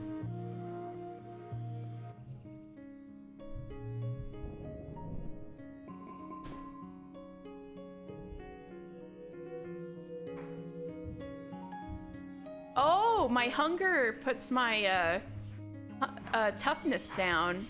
That makes a lot of sense. All right, so I'm not brave because I haven't played any sports ball. So you know what? While hacking up a lung, I'm gonna finally play some sports ball.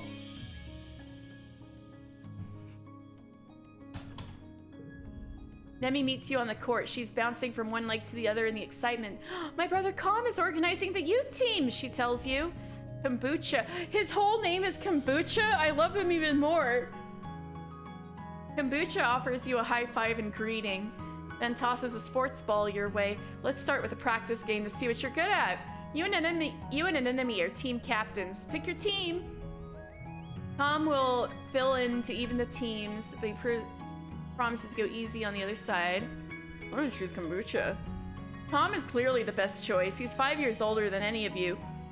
You'll definitely win with him as your forward. Nemi chooses Mars. She takes her position as striker with an eager look on her face. Your next choice, Cal. Mind if I play goalie? He asks. Sports ball is fun, but it feels mean to score against the other team. Oh my god, Cal's just like me, for real, for real. You face off 3-on-3.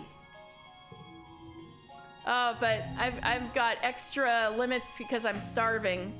Let's do our best.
Maybe something like this? Cal's just like me, for real, except you're not noble, you just suck at scoring. I just, my sense of competitiveness, is more from denying the other team than scoring goals, so I'm like, yeah, I'll score the goal, or something like that. Or no, the opposite.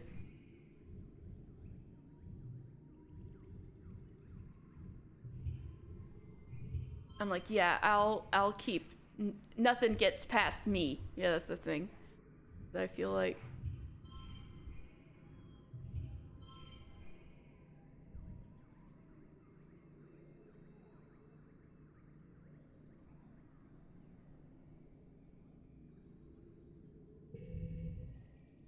All right. Ooh, we might have some.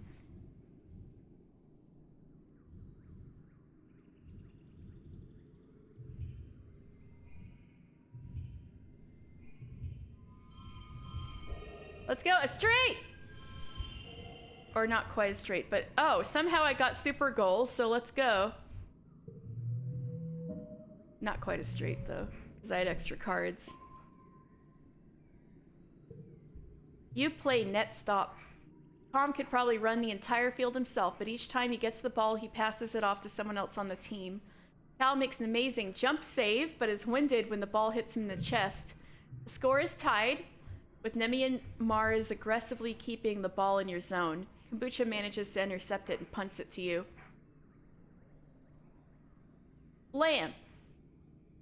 You score the match point with a rad spike that all the way from the net line. Yeah! Where's my bravery at?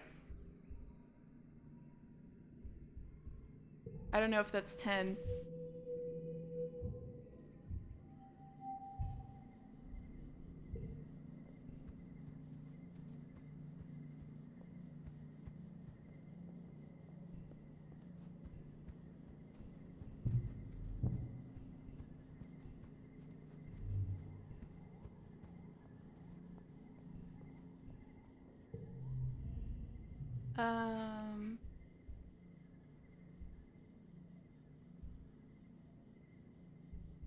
Well, this will increase my bravery too.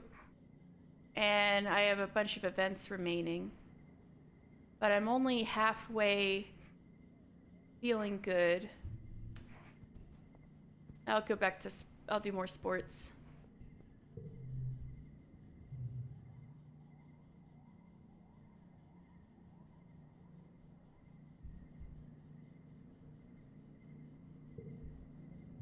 You can tell Calm is bending the rules a little bit for the younger players, but you don't mind. It's important to start the kids on loving sports ball while they're still young and have tons of energy and enthusiasm, and Calm is really good getting them to listen and keeping them interested. Besides, who doesn't want to play a variation on the game where you have to crab walk everywhere? Okay.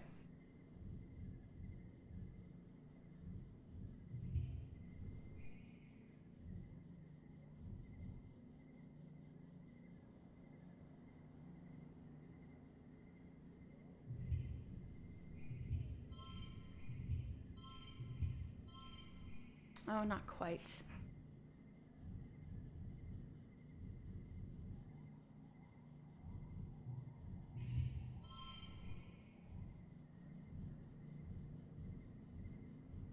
Oh, that's good.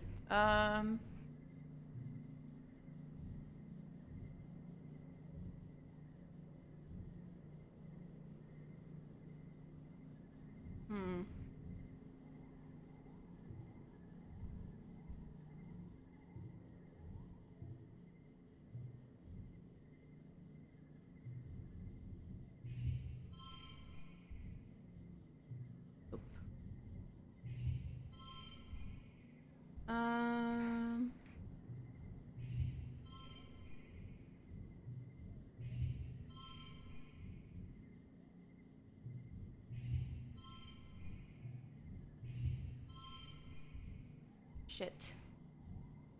I can push through.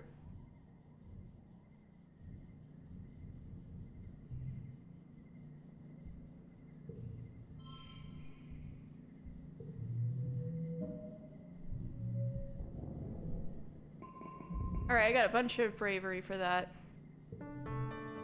It's time for Vertumnalia, the yearly midsummer celebration, when the colony gives thanks for its good fortune. Well, it would be, but as you file into the main square, you can't help but notice that the feast table is nearly empty. No, we can't have a feast. What Anne lacked in resources, she made up with care. The dishes are lovingly plated. Soy cakes glisten. Steam rises from buns stuffed with mince. And there are great pitchers of vegetable broth rendered out from even the most inedible food scraps. There's a neat stack of sugar cubes for dessert. Whole sugar, what a luxury. In an underwhelming feast, that'll be the highlight. Governor Eudicott's welcoming speech this year is short. Oh no, her frail body trembles as she welcomes you all to Vertumnalia with a dry, whispery voice, then has to be helped off stage. Like all of you, she has been feeling the effects of the famine. No! Everyone clears away the chairs for the annual competition. Which one do you want to... Oh no, participations for joiners. I'm still not cool enough for the talent show. What do you guys think?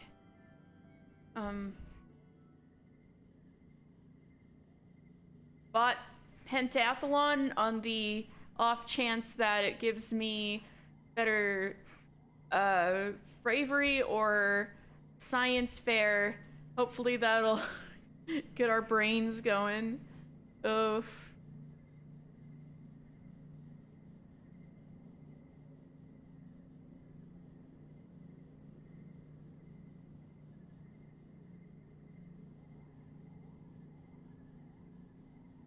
Let's try science fair.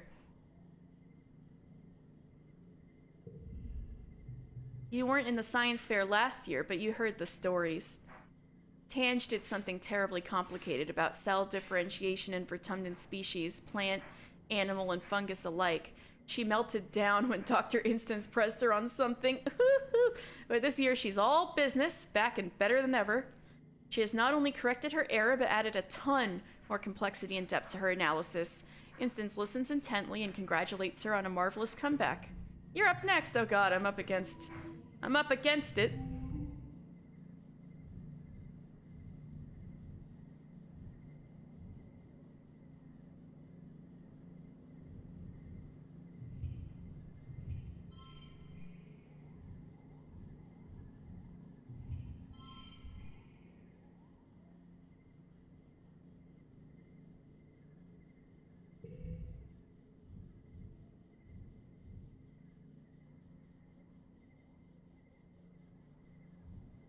Doesn't this suck? Yeah, it does. Why does sports ball suck?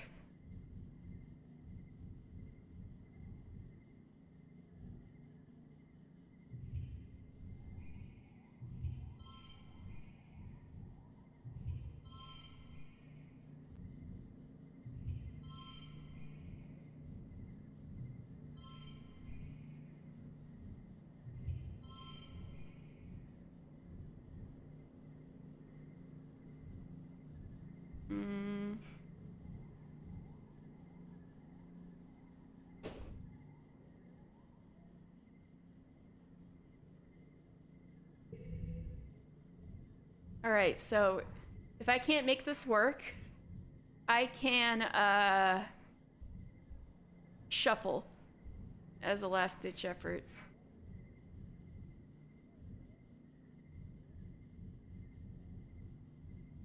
Yes, baby?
I'm gonna redraw.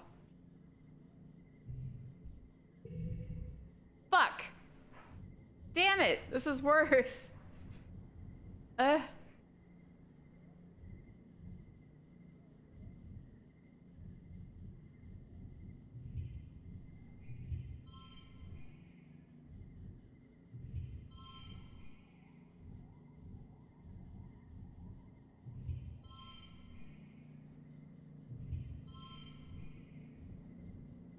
Oh, it's so close. Alright, I'm gonna push through.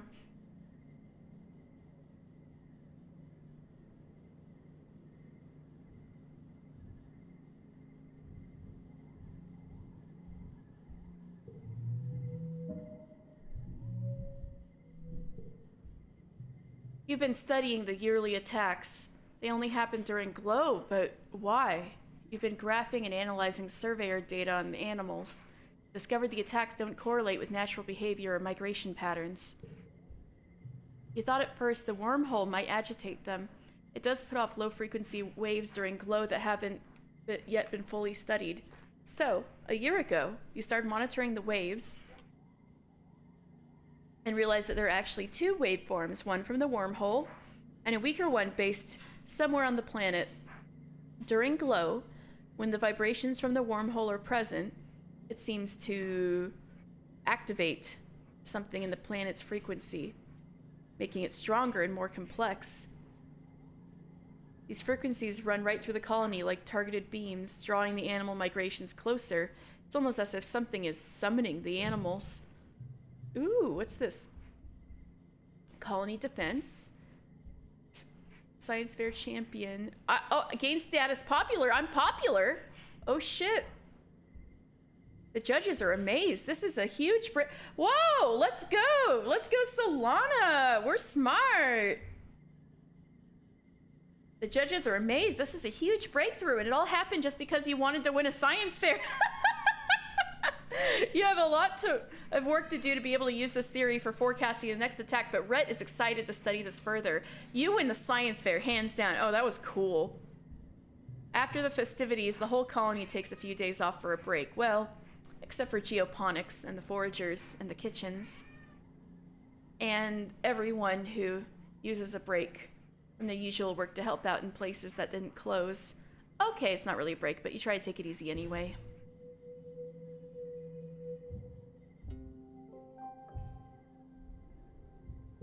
Is there a way to check? Oh, there we go. What am I at? 12! All right.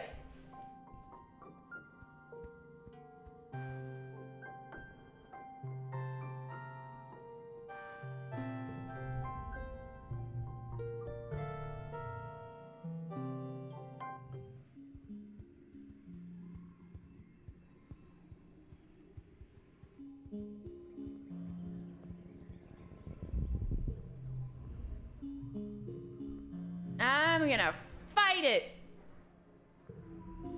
Punch. Get out of the way. Meow. What is it, kitty? Oh, wait.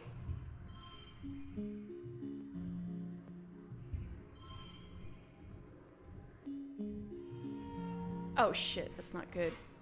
Neither of those are good. F. Alright, that's fine.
Oh, this isn't good.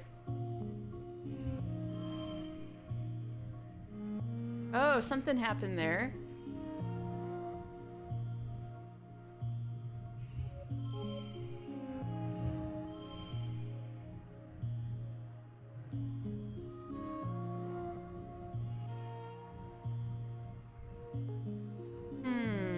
Think I should give up?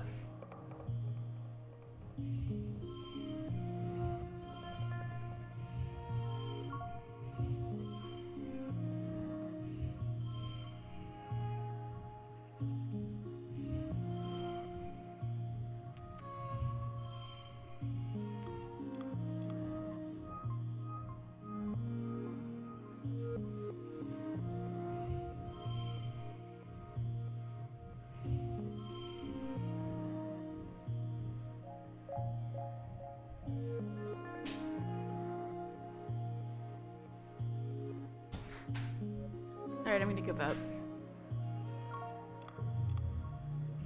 I was defeated in combat. This isn't good. Spiders! Spiders bad! In your frenzy, you trip over one and clunk your head. You wake up on the ground with dozens of them scurrying over you. You're about to be lunch for these tiny beasts. Oh, this isn't good. You bolt upright and start running, and don't stop till you're back at the depot. Settle down, Solana, Utopia laughs.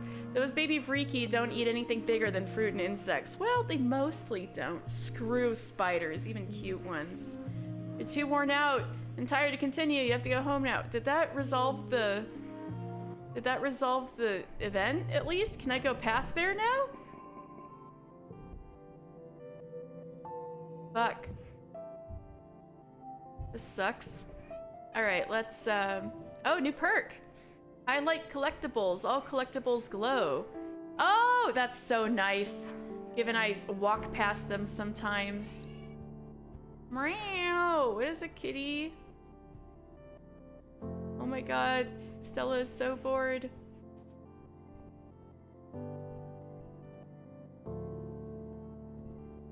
Alright, I seriously gotta take a rest. Actually, probably a big ol' snooze.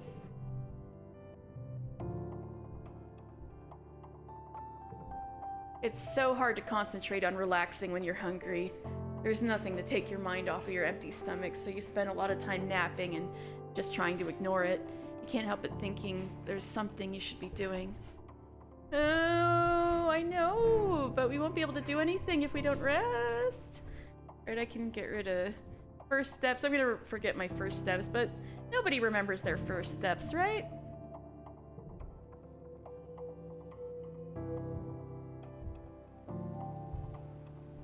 Oh, it's... No! I used the crystal! I have nothing for you this year. Mars scowls over her homework. Today's biology. She sighs. This is so dumb. There's only one kind of biology I care about, and they don't cover it in school. Uh-huh. I'm gonna give her the flower. Oh, pretty. Mars admires the Astrantia. Wow, Solana. You could have given this to anyone, but you chose me. I can't say I'm surprised, but thank you.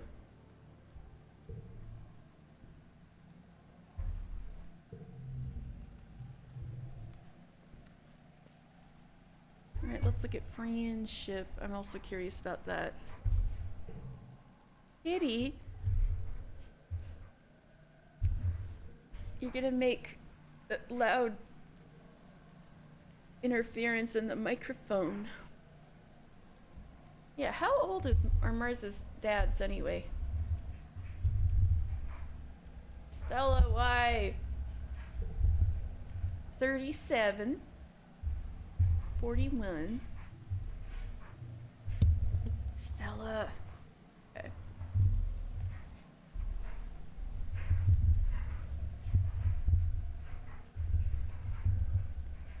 Well, I'm gonna give it another shot. Because apparently we're gonna run out of food by the end of wet, right?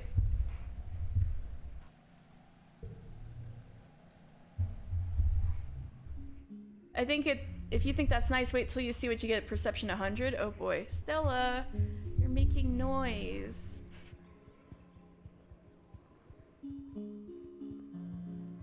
Oh, thank God it's gone. Another one!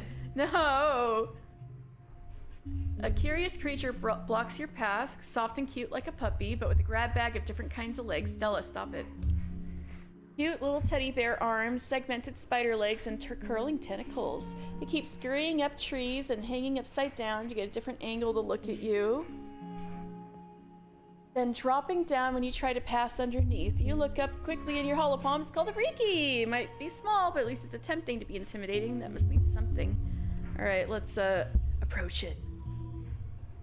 Stella. Man. Random card locked in one slot.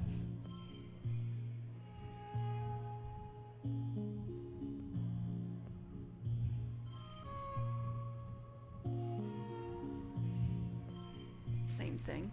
Okay.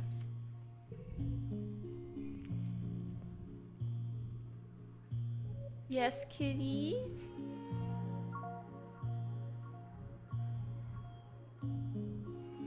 Meow. Meow. Yes, kitty?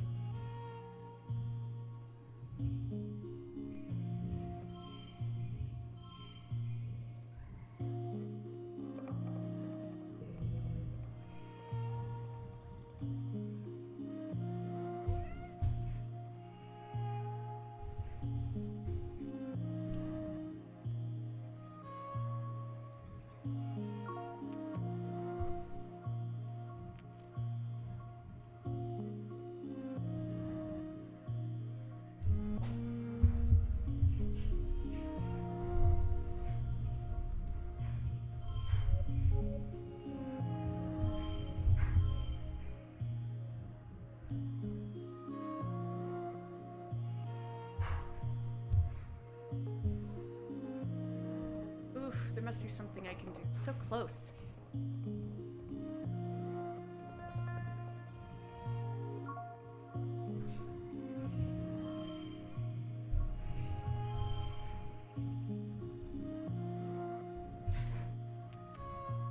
Alright, screw it. I'll push through.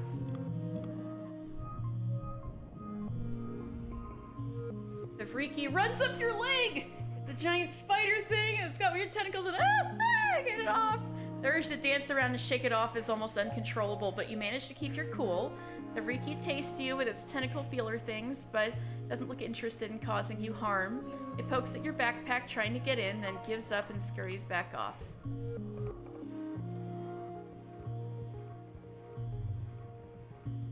Another one! Your path is blocked by a massive 8-legged xenofauna, something between a spider, a squid, and a bear. It's in a rage, grunting furiously and bashing itself against trees and rocks at random. It's a big one, then? You duck and hide as it glares in your direction. Its breath heaving and dozens of eyes gleaming with madness. It's the same soft pink and purple you recognize from the multi-legged freaky that live in this area, but so much larger. Could this be a related species? I'm gonna watch it. Fascinating. It's covered in thick purple hair that you can barely tell which end is which. Are those mandibles or some kind of tail? You wonder if it's angry because of hormones like some earth animals in rutting season. Or maybe it has some... Stella, I can't read.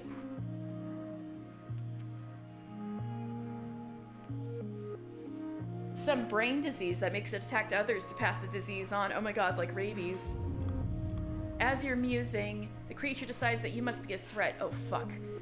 At least an obstacle. It charges, running right over you. It hurts! But it keeps on charging, focused on something in the distance that must be real and imagined. You're left bruised and bloody. The way is now clear. Whoops! It fucked me up! I know I should go home soon. Fine.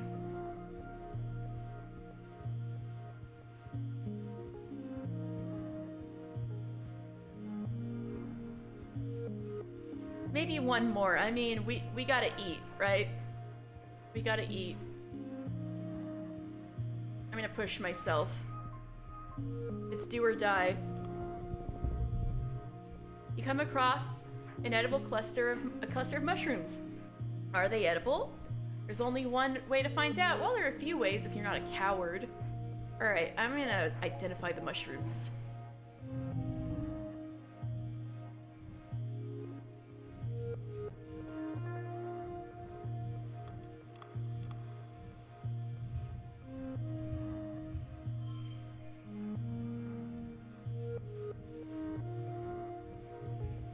It's the same thing.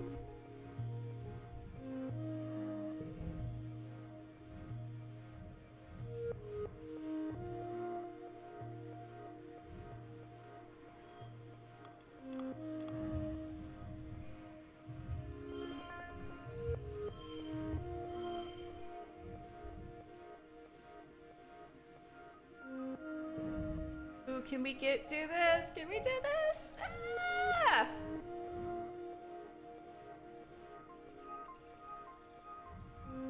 No. Oh, I can be smart about this.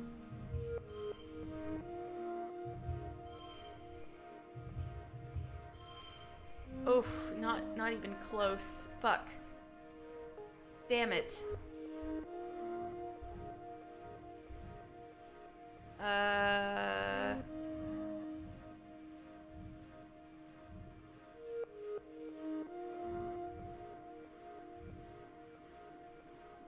don't have anything to use.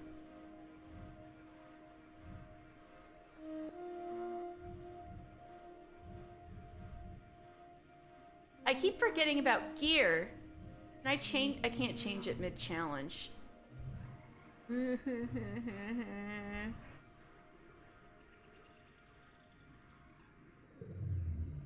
Defeated. You're at a loss. They could be edible fringe cap fungus, or they could be explosive smoke caps. You're not entirely sure. Okay, I'm gonna harvest them anyway. You plucked the first mushroom.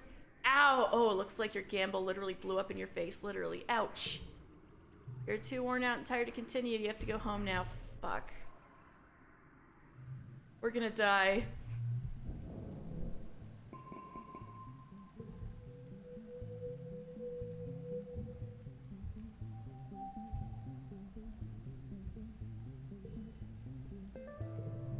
I'm conserving energy, this says from his perch on top of a rock overlooking the forest.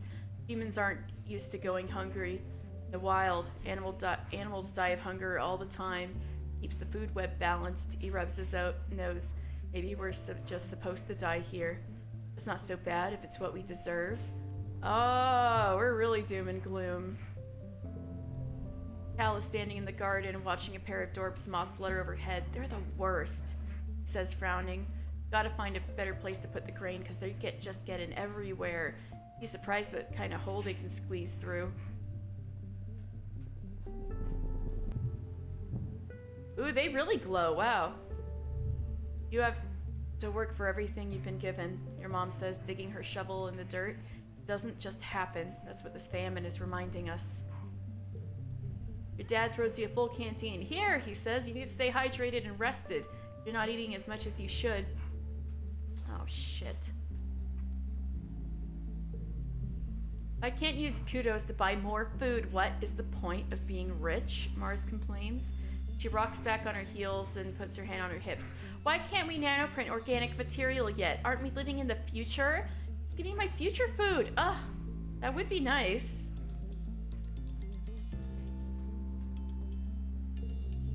Tange watches a stink roach skitter behind one of the nearby boxes, a look of intense disgust on her face. I hate it here, she spits, shuddering. Giant bugs, constant peril, climate. We were better off on the ship. She grimaces. Many humans carry the erroneous belief that we are great explorers, but I cannot see how that is true. It would be better if we could photosynthesize or breathe gases other than oxygen or endure a greater range of temperatures. No, you see, all humans have ever had going for us is that until now there haven't been more than enough of us to die idiotic deaths without making a dent in our overall reproductive fitness. Contrast this to what she was saying earlier. Oh, true, true. She thought humanity was the best, and now she thinks we're the worst. Nemi grabs you by the shoulders. Solana, you gotta help me, she says urgently. Mom keeps talking about how we're all gonna have to start having babies, and she gets this look about her. I don't want to have any scrungy babies. She shudders with her whole body. Why'd I get to be in a girl body anyway? I'm tougher and stronger than lots of boys, and no one's telling them they gotta have babies. True.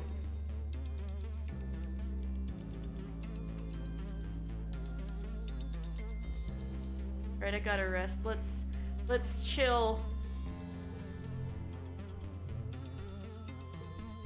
It's a little miserable on the wall during wet season, but you manage to find a place where an overhanging building creates a bit of shelter. Make a pretty nice hideaway in there because people aren't generally hanging out on the wall. You have even more privacy than usual. Oh, well, that's good.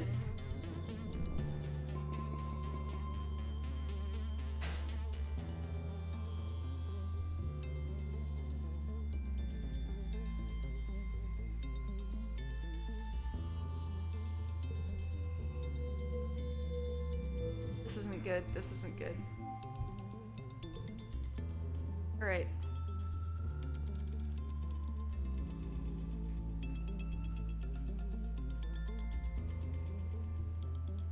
Let me look at my gear.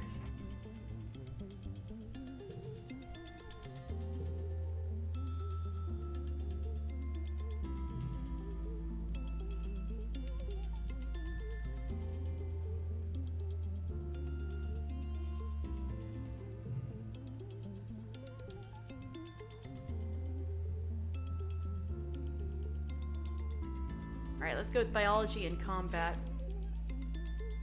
We're on a mission.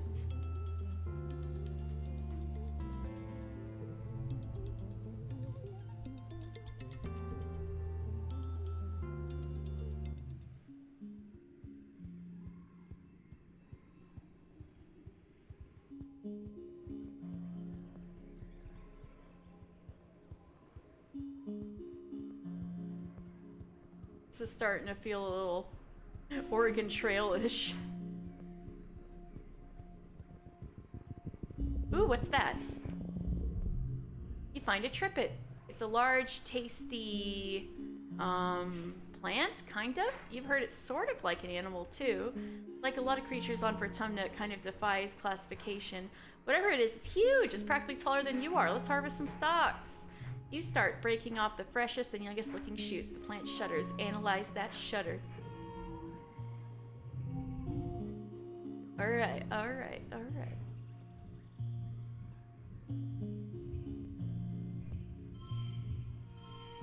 Let's go.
Shit.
I don't know if this is worth blasting all my stress on. Maybe I should just give up.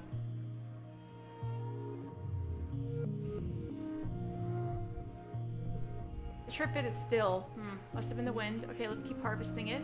Keeps shuddering. You hear a low, long whistle and realize it's coming out of the trippet's holes like a very quiet bagpipe slowly contracting.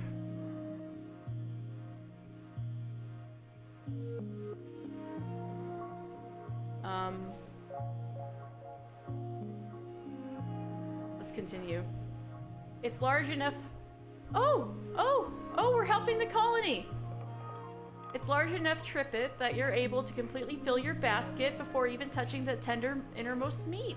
The trippet's looking kind of bare, but you're sure to grow more stalks. You make a note on your map of where it is, but oddly you never find it again. Oh my god, that turned out better than I thought. I'm glad I was brave.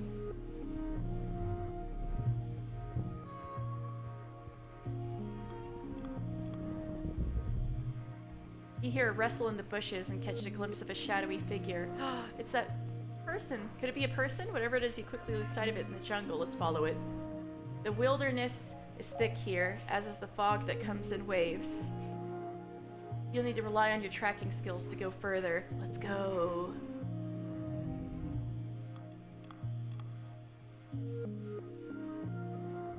Oh, shit.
Oh, it's so close.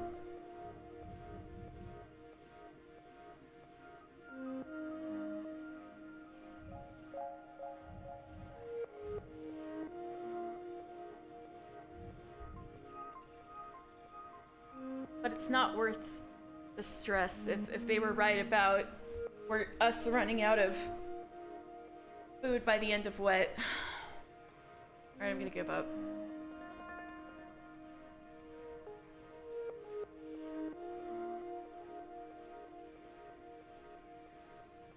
Wait. What happens if I... Oh, it's so close! Damn it! Ugh.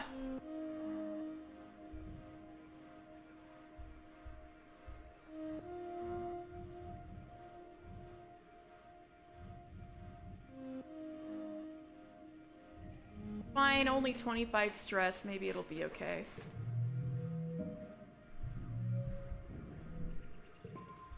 You're looking for a person, so it's a surprise when you come to face with a weird-looking creature. It looks like a person, a bit. More like a tree, really. Some relative of the bush bug, maybe? But more tentacles and slime, like a tree, oozing with goopy sap and 2 legs. Yuck. Makes a sort of baroo noise at you as you back away. Interesting.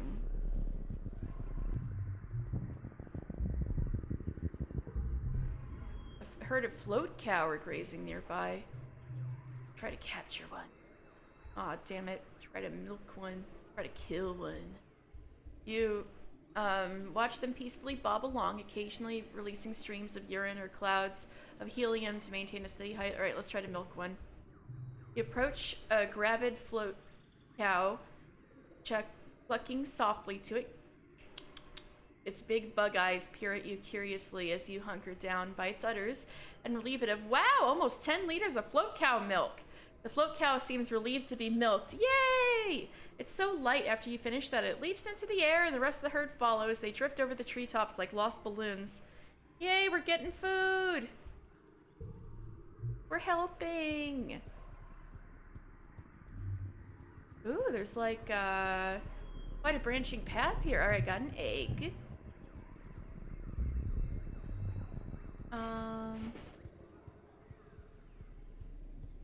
And this fork of the path.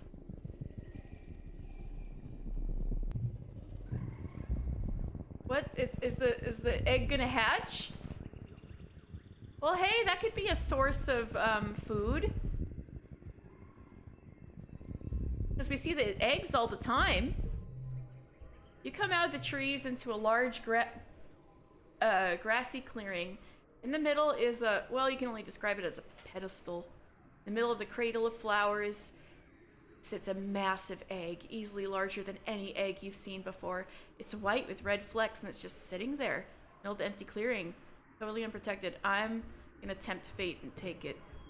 You put one foot up on the pedestal to brace yourself. This thing is huge. However, as you do, the pedestal starts moving and it starts growling. Its flowering appendages unfurl to reveal the face of Manticore!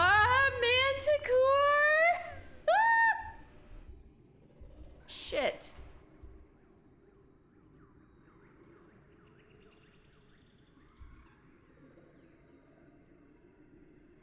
My toughness and combat are about the same.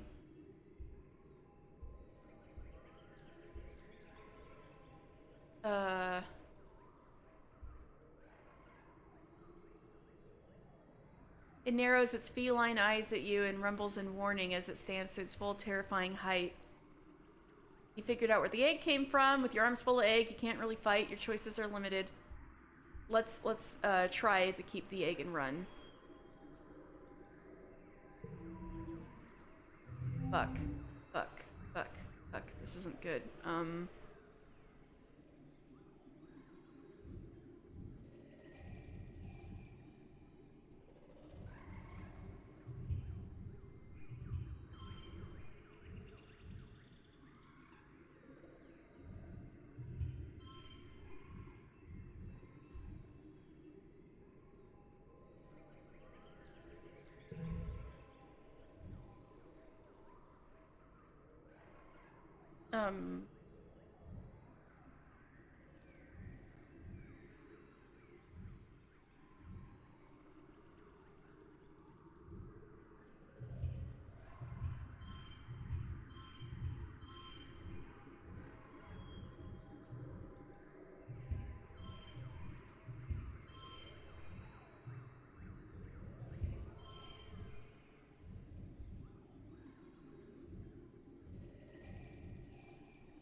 I can get rid of the zero if I do this.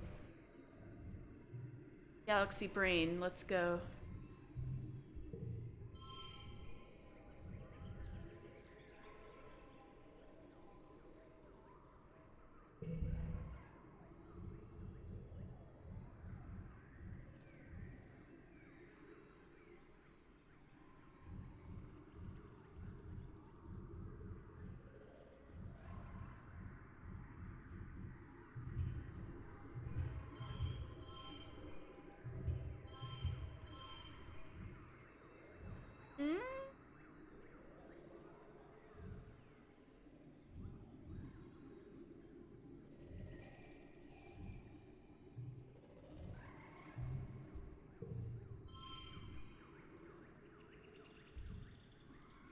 Shit.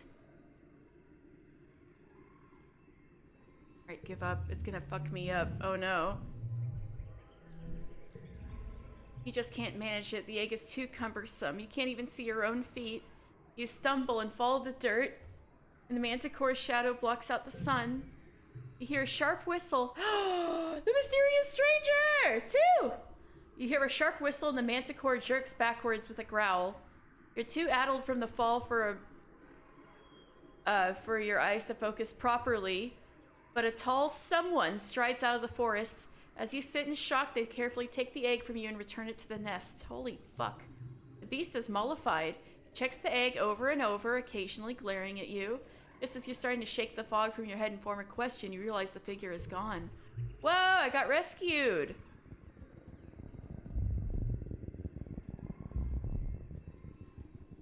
I know I should go home soon. I need to help find food.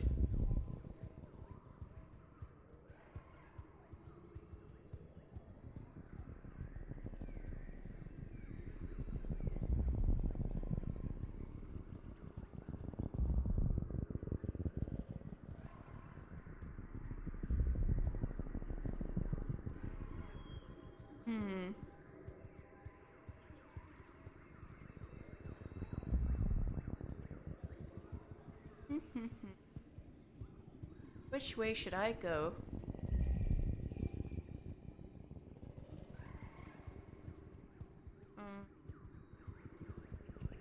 I'll try going this way.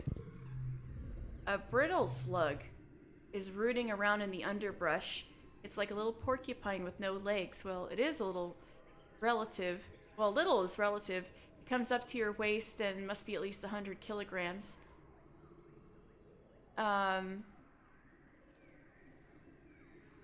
You've seen a few of these up at Geoponics. They're easy to catch, and their spines and berries naturally fall off and are edible. A chewy, renewable source of food, kind of like jerky. Maybe you could catch this one? Oh god, I want to. Oh god, I want to. My aminals isn't quite... Oh, I should have had the book equipped. Fuck. Can't I just change my gear? Oh, maybe I can. Maybe I can change my gear. Fuck. I can't change my gear during an event. Shit.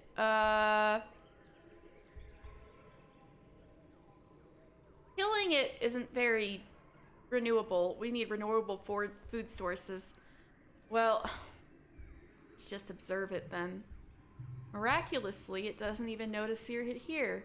You watch it bumble around. It's so cute. It has no legs, just a scaled belly that kind of flexes and undulates to get around. And unlike a slug, it isn't slimy at all, actually. It's pretty darn adorable.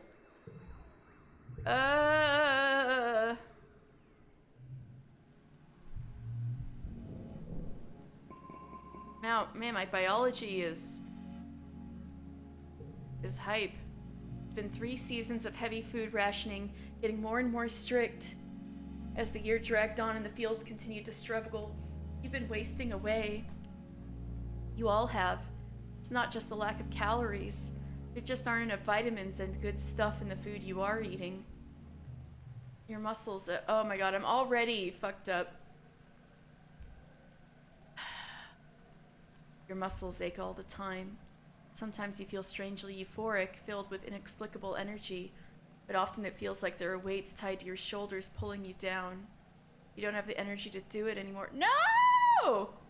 Even the prospect of getting up to find food feels like too much effort. Better to lie down and accept it. Despite being so tired you can't fall asleep, you spend entire days in the dazed fog. Is this it? Are we gonna die at 14? Is this where we're at? We're gonna die at 14.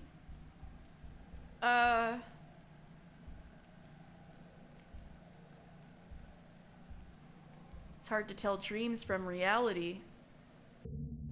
Last week, you were brushing your teeth when you noticed that some of your... Oh no! When you noticed that some of your teeth were wiggling, you brushed and watched all of your teeth begin to fall out of your mouth. No! That's a dream, right? That's a nightmare. Blinking into the sink like pebbles and washing down the drain.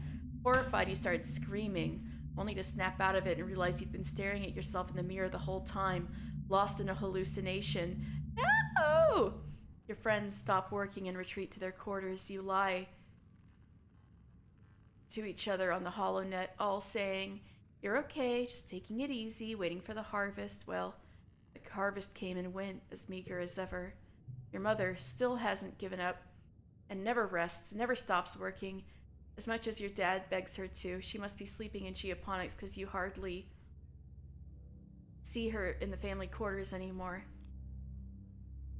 From where you lie nestled in your bed in your cozy fugue, it all seems far, far too much effort to bother with. Drag her butt out of bed. You try, no, but end up collapsing off your bunk. You barely have the energy to climb back into bed. You don't feel pain or fear, just a strong urge to lie there and stare at a poster of a pink cat. Oh god, that pink cat on the wall, which you do for hours. You're pretty sure that behind those yellow disc eyes, it's trying to tell you something about the nature of the universe, cycles of space and time. You've been here before, or is this the first time? Your mom comes to your bedside. Use it so. Your mom comes from your bedside and tries to feed you some of her rations. She looks like hell, sallow-eyed and gaunt, but she refuses to stop working.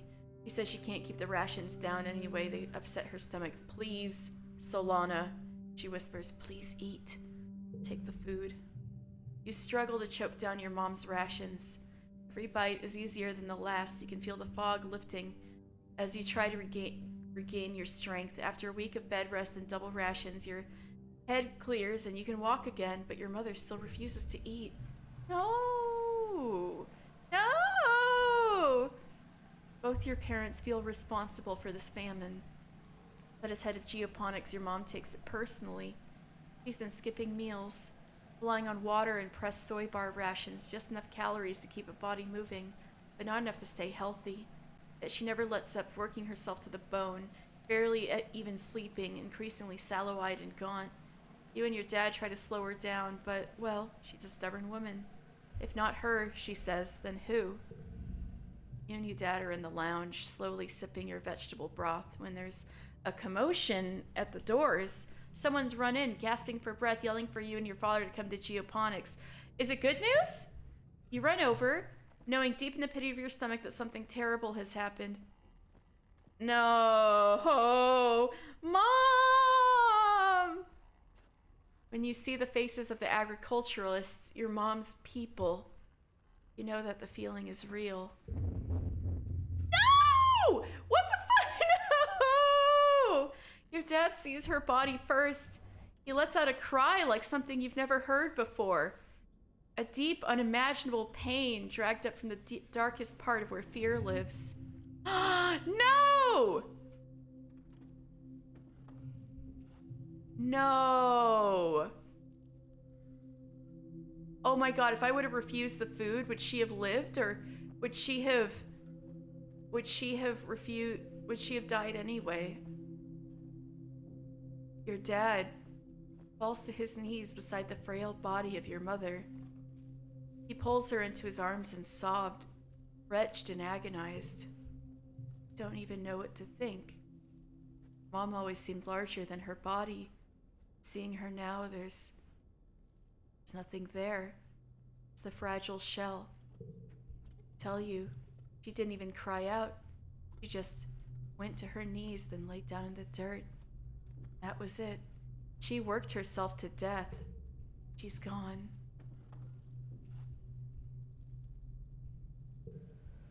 Brother's body was taken to the incinerator room. That night, the colony gathers to pay their respects. Do you join them? Yeah.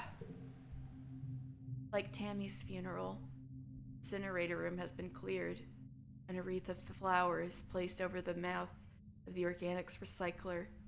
They're white astrantia, your mother's favorite flower, carefully carried from Earth, with hopes of it flourishing on Vertumna, just like you.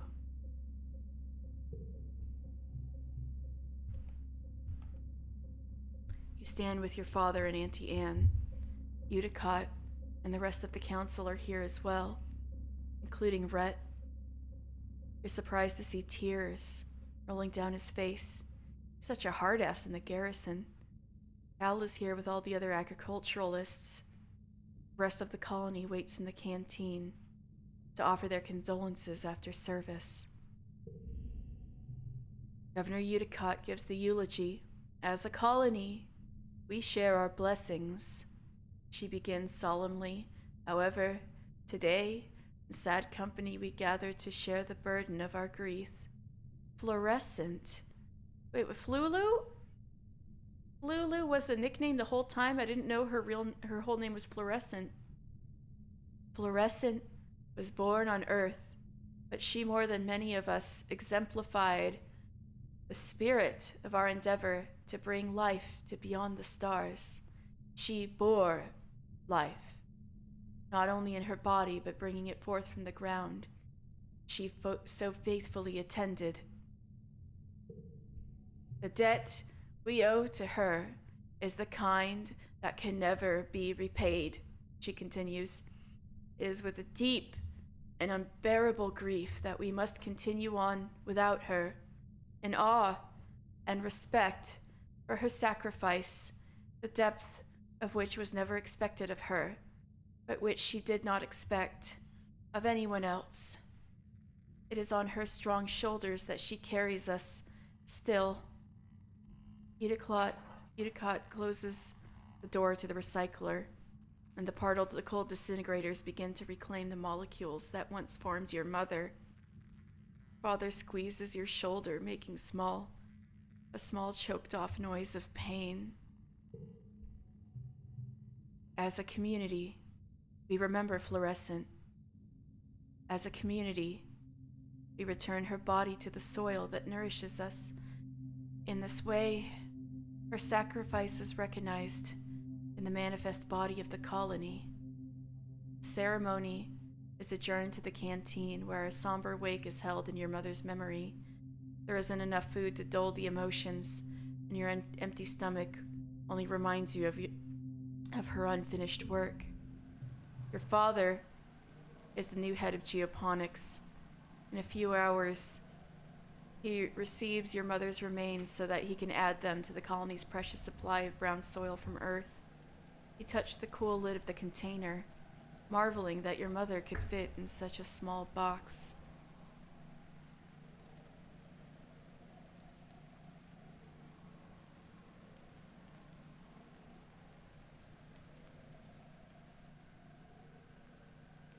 You don't have to be okay, your dad says quietly. His voice is thick with emotion. I know I'm not. I have to keep going where she left off, but if you should take some time off. Yeah, I'm dead. I wouldn't be able to do anything anyway.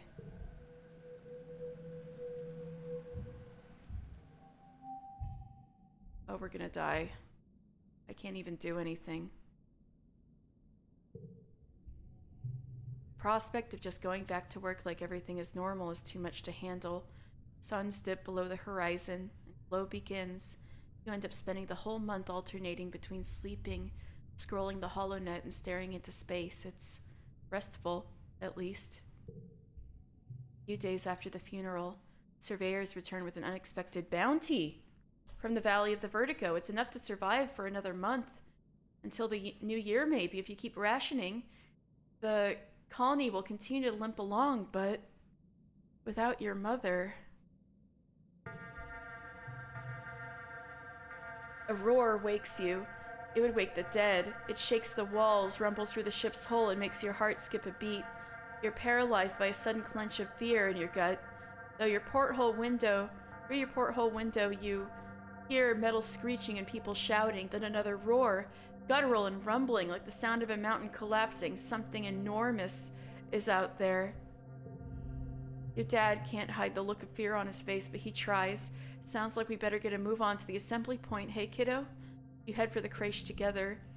You huddle with your buds, Mars, Dis, Cal, because it's the middle of the night. Almost everyone was in their beds. Some people are still wearing their pajamas and sleep bonnets. Only Nemi is missing. Hope Nemi's okay. The children's creche is buried deep in the belly of the stratospheric, making it one of the safest places you could be. Even so, the youngest children are scared and there's lots of crying. I'm gonna watch holovids with the young ones. Somehow, even with the sirens blaring, some of the youngest drift off in your arms. Oh! After an hour, someone in the defense squad rushes in and orders everyone to leave the creche. The battle's getting close to the stratospheric. Oh, that is not good. Before you can even get everyone to their feet, you feel the ship lurch and resettle at a different angle. Something is attacking the ship itself.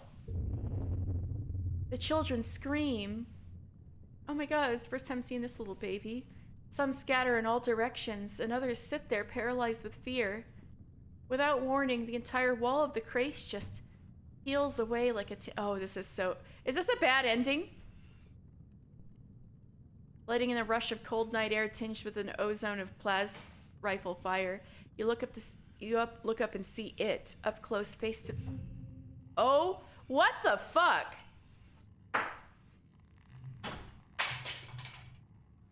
It has no face. In place of a face, or even a head, its body just unzips, revealing a mess of writhing pink tentacles and blinking eyes.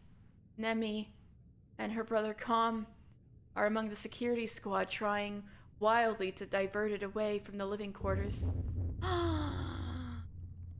It smashes into the ship again and roars, calling up a terrible noise from somewhere within its seeping wet maw, craw, and all the children scream. You have to get out of there.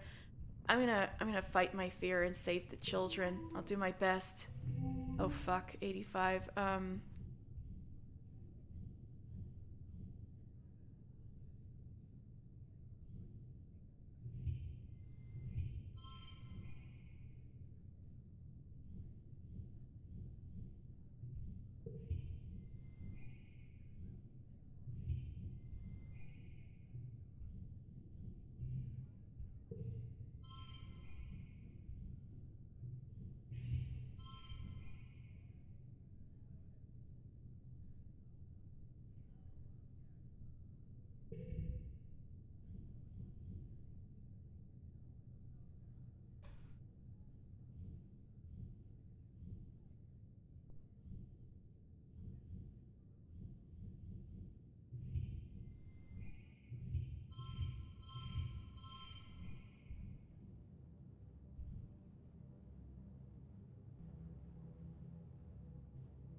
Push through.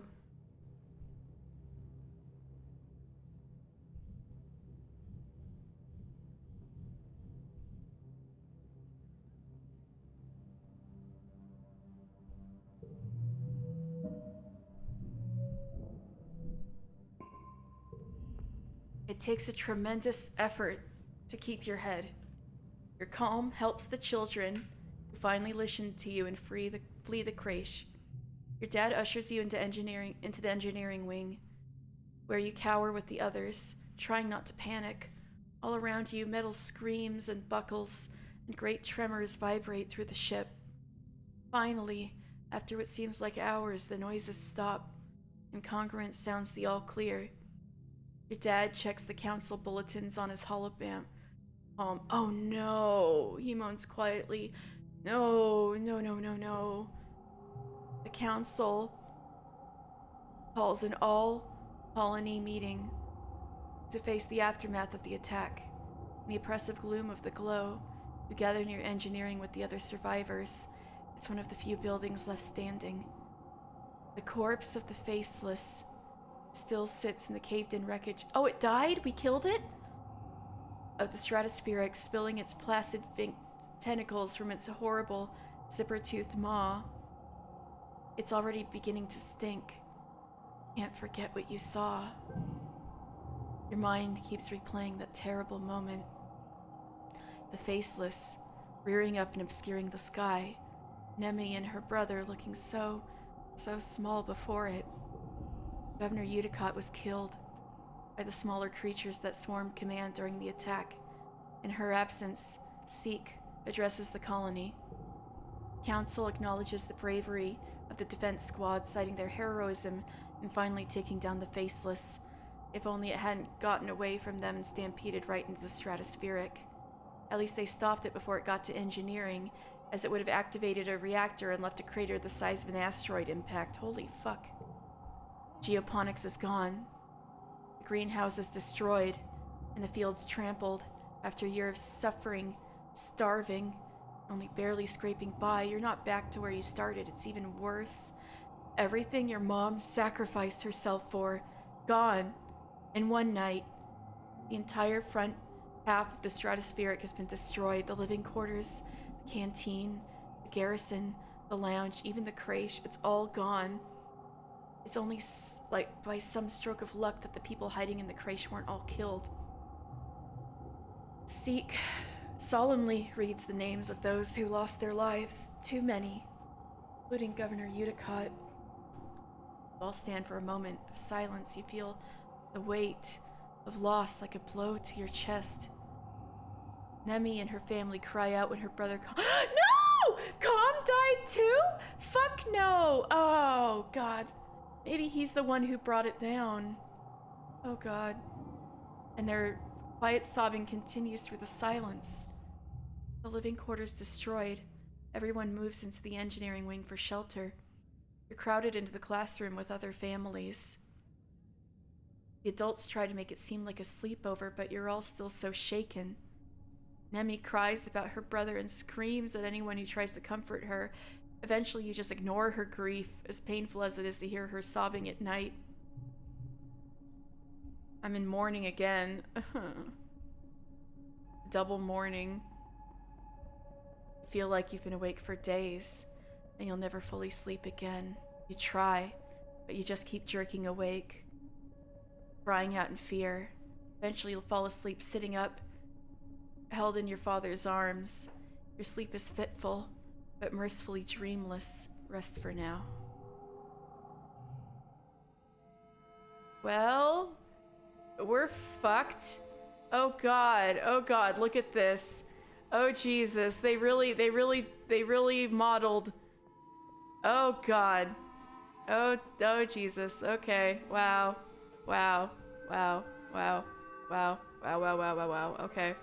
Okay. Well, what are we gonna do this year? We can't even leave. The entrance has collapsed. Jesus.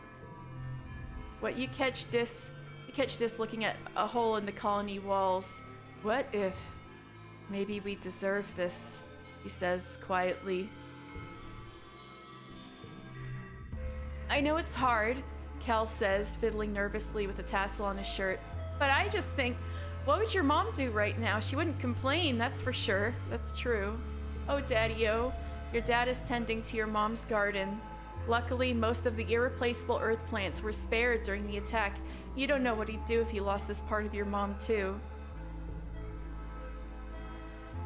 Oh, God.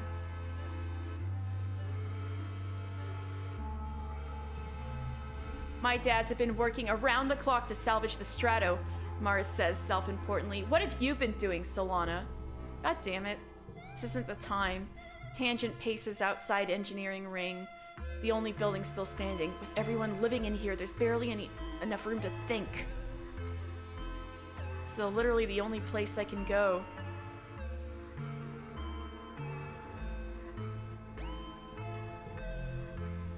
Engineering. Ah! No, look at the emojis with mourn. Shit, I need to take a screenshot of this. Mourn! Smiley, smiley, smiley, smiley, smiley. I'm gonna mourn. Oh my god. Engineering is crammed with families and what belongings they've salvaged from destroying living quarters. You can spend time in your crowded temporary lodging in the classroom or help the adults try to fix things. No, I'm gonna mourn. Smiley, smiley, smiley, smiley, smiley. The first month of quiet passes, each day plodding one after the other. You continue to have trouble sleeping in the classroom barracks, but there's just nowhere else to go. Oh god, this is my birthday. This is supposed to be my birthday. Every day you wake with the others and try to make the best of it. Grief and anger come in waves, not just for you, but for everyone. Some days are better than others.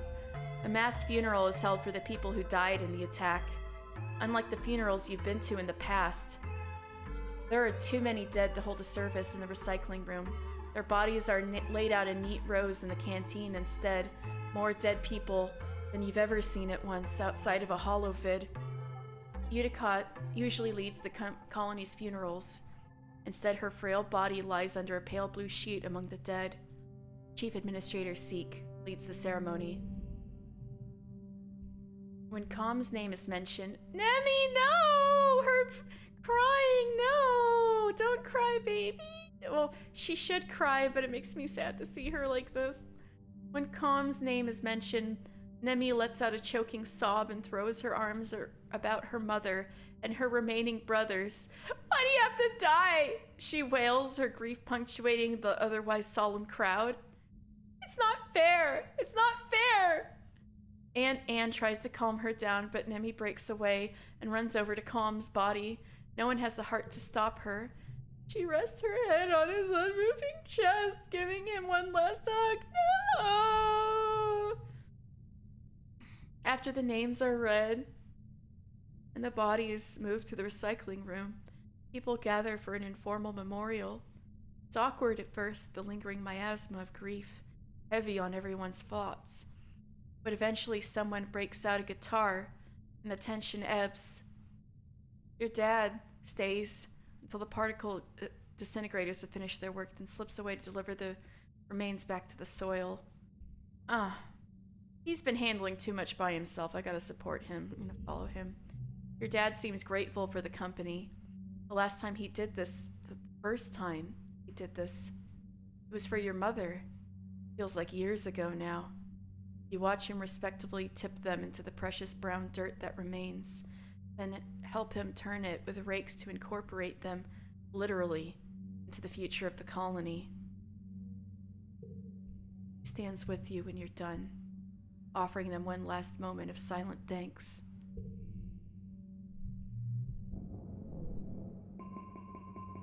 I'm gonna forget my baby giggle. We're so sad anyway, right? Forget. The suns finally dawn again on your birthday. You wake early to climb the top of engineering to watch the first sun's watery rays break the horizon as the wormhole recedes across the sky. Dawn should represent hope after a long period of darkness, but this light only reveals the full extent of the damage to the colony. You've been having trouble sleeping, like most people. It's hard to find rest, crammed into the classroom with all the other kids and their families. And every time you close your eyes, you see. You shake your head to clear the memories. You pull your blanket more tightly around your shoulders, not your blanket. That one's gone. And stare out at as the sun rises on the horizon, meager and sickly. Hey, kiddo, you hear, and your dad comes and sits down beside you. I was looking for you. Nice view, huh? At least we got a rooftop patio out of the deal. He laughs at his own little joke, then sort of trails off with a sigh afterwards. He puts his arm around your shoulders. You sit in silence for a while, watching the sunrise pick all the broken glass littering the fields, glimmering like a field of stars. Neither of you really know what to say. It's clear your dad feels like he has to give you a pep talk, but there's an oppressive nature to the silence that makes it feel impossible for either of you to start. Eventually, he just sighs and his shoulders slumps. I know things seem pretty bad right now, he says, squinting into the sunrise. It sounds like it's taking all his effort not to cry, but it'll get better. It has to, right? You're not so sure. At least your mom wasn't here to see this, he mutters. That's the silver lining, I guess. I was thinking about that too. Watch the sunrise together for a few more minutes.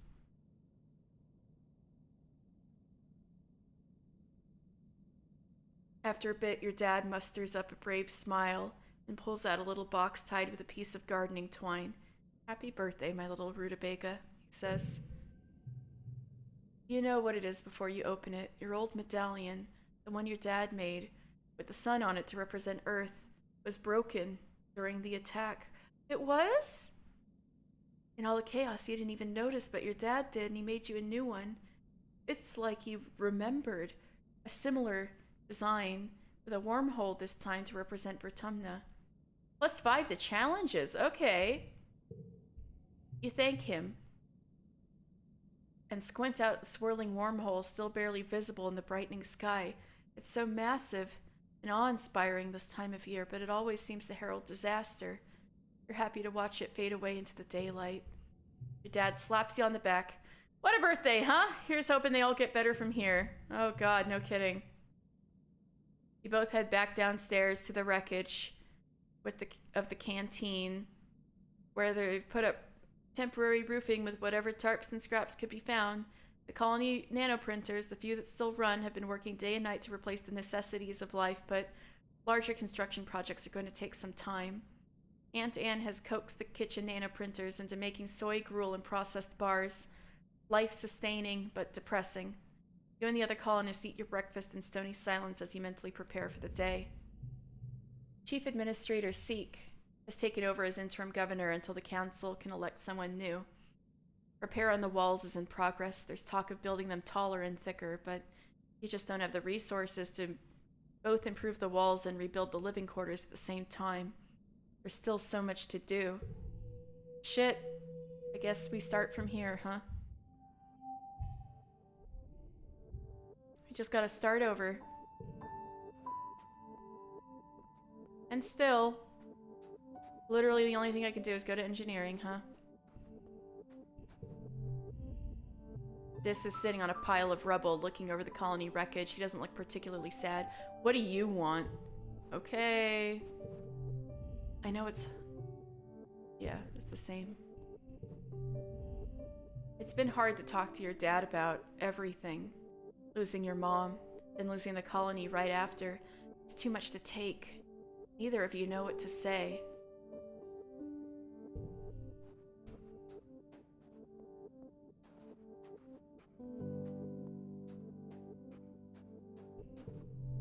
My dads have been... Oh yeah, it's the same. Oh, I don't understand. Why now? Why does it keep getting worse? Tangent frowns. Just don't understand, she says. Why now? Why does it keep getting worse? Oh no! Nemi's not... This is the first time Nemi's not outside because she's mourning her brother. Fuck. Well...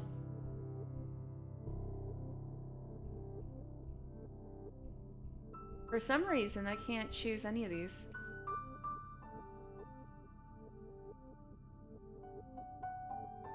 Oh, because the classroom has become lodging.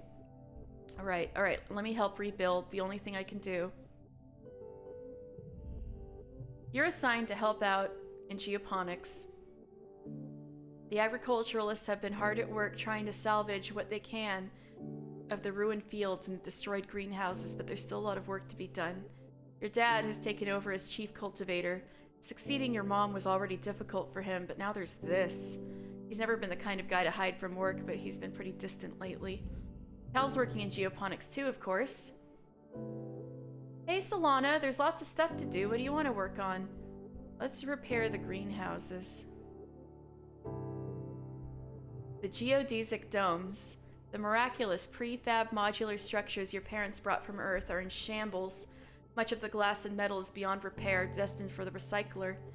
You and Cal helped clear away the debris, and when that's done, you help drape tarps over what's still standing so the drifting spark snow doesn't pile up inside and affect the soil acidity. Anything that can't survive outside a climate-controlled greenhouse needs to be harvested and sent to the kitchens so that it can be preserved. Canning, jarring, dehydration... Ancient techniques you learned about in school, but didn't think you'd have to put into practice so soon. Everyone is worried that this will be the final nail in the coffin for your food supply after the famine last year. Try not to think about it too hard. Instead, focusing on just doing what you can to help rebuild. I want to do my best to help.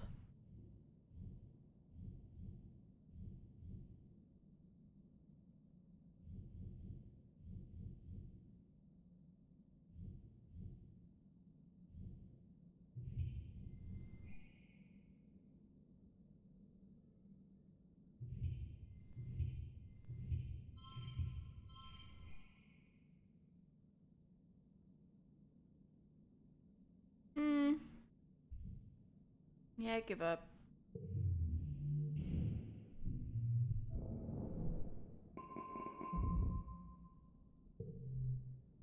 You're eating in the mess tents, then you hear something rumbling. Uh-oh. Oh, shit. Oh no, was this bad for me to lose that challenge? Your bowl and cutlery start rattling. People look around in alarm. Could it be another attack so soon? You begin to hear shouting from outside. Someone runs into the tent.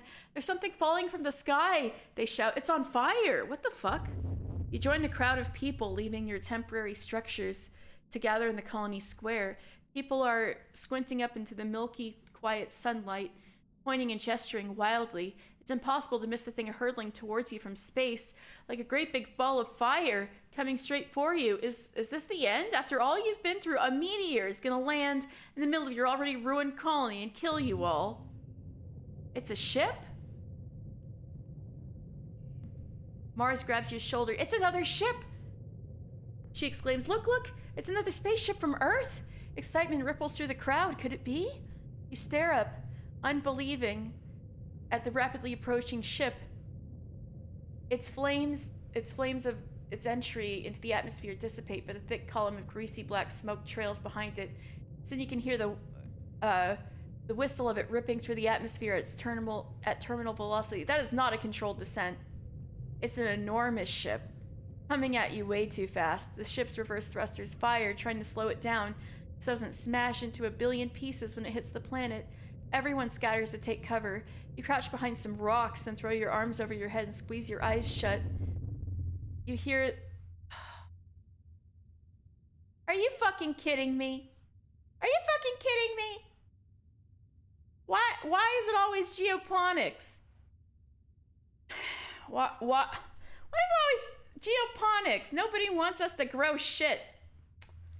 You hear the massive spaceship touch down in geoponics, plowing through the fields and grinding over what was left of the greenhouses. And as soon as I lost the challenge, really? Really? Oh no, Flulu's gonna be so mad. Oh wait, yeah, thanks Elia, my mother is dead.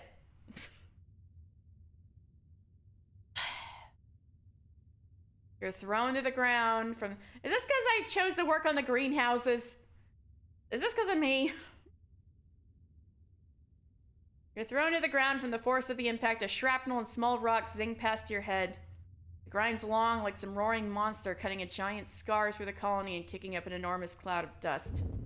Finally, the ship comes to a creaking, shuddering halt. Of all the things, they really gotta fucking, just make everything worse, huh? You and the other colonists carefully crawl out of your hiding places, coughing and rubbing your eyes. Yeah, it's like so much has happened now that I'm just mad. The new ship is half buried and obscured by dust, but you can tell it's from Earth. You squint to make out stenciled letters, heliopause. A hatch opens in the side and silhouettes begin to emerge. Silhouettes with guns. What the fuck? You guys had a crash landing and you're gonna come out with guns? Seriously? Soldiers march out of the dust and quickly surround all the remaining colonists. More soldiers form two parallel lines from the ship to the square. Their guns in parade rest, and a lone figure strides down the center towards you. Why, though? Literally, all this other shit happens. Greetings, fugitives of Earth, man says, spreading his hands wide. Yeah, how the fuck are we gonna get back to Earth since you crashed your ship, bozo? A dismayed murmur ripples through the crowd. The adults exchange significant looks. Chief Engineer Instance tries to slip out of the crowd, but she's stopped by the line of soldiers. The man smiles. He has a broad, easygoing smile that doesn't match the threatening aura of the soldiers, nor the smoking ruin of the ship behind him. I am Commander Lum, he says proudly. As commander of the Heliopause, I've come to render aid and bring you to justice.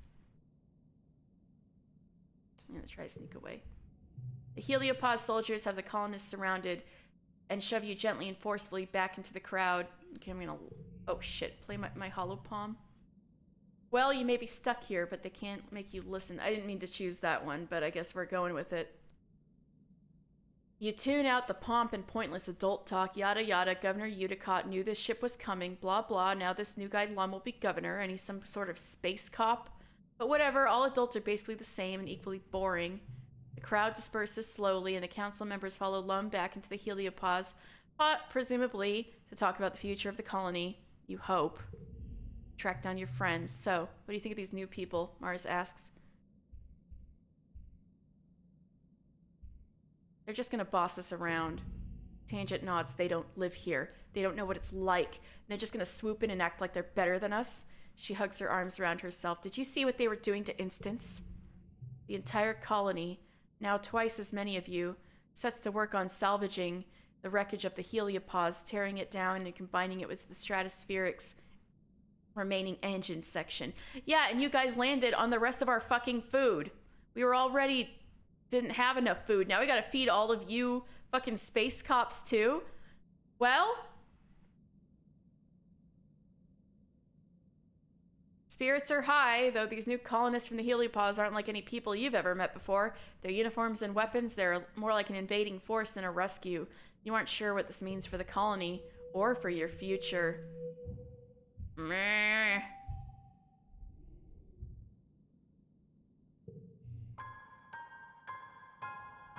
As the dust settles, you rebuild your colony around this new ship, the heliopause. Is this an ending? The new arrivals, soldiers mainly, are aloof at first. Many see you as fugitives. Together you build new walls, living quarters, greenhouses, and a massive bunkered garrison. The Stratos engineering wing is the only reminder of your old colony. The heliopause brought enough rations for another 5 years. Oh shit, okay, well that's not so bad. As well as a rich seed bank and working hydroponics. Finally, an end to the slow starvation you felt for years. They also have more guns and explosives than you've ever seen in your life. Even the ship has guns. A full stomach, a roof over your heads, and the promise of safety convinces most Strato colonists to accept the Helios. In turn, the Helios decide that you criminals pose little threat. A grudging peace is brokered between the two groups. You decide they aren't so different, really. They are even Helio children. They're even Helio children, born among the stars, just like you. After a month of hard work, you and your dad move into your new quarters, and you have your own bedroom for the first time in your life. You place a picture of your mother on the shelves beside your bed. You step out onto your very own balcony to watch the new colony. Its grounds bustling with so many strangers and strange new ideas. Elia, I suppose this is what you mean by this is the year where everything happens. So I take it some of this is a bit unavoidable. Status ended starving. You feel something rising in your chest that you haven't felt in some time. Hope? Excitement? What will the new day bring? You better get out there and find out. After all of that shit, I'm gonna cautiously step outside. Well, holy shit. We gotta, this is totally new. What the fuck? What? Excuse me? New kids? Oh my god, so these are like the Helio kids? Hoggies. Oh, and here are fields and stuff, and oh my god, it's totally new. Yo.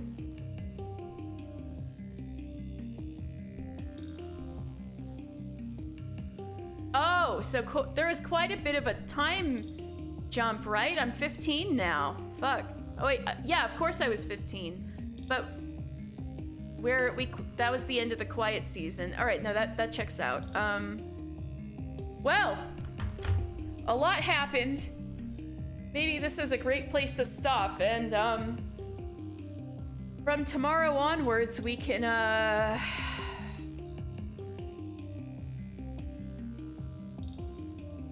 see where we go from here. Oh god, this is gonna look so fucked up. Let's see. You're 15 years old and a fast learner. The natural world reveals its secrets to you, and you've never had to be told to clean up your bunk.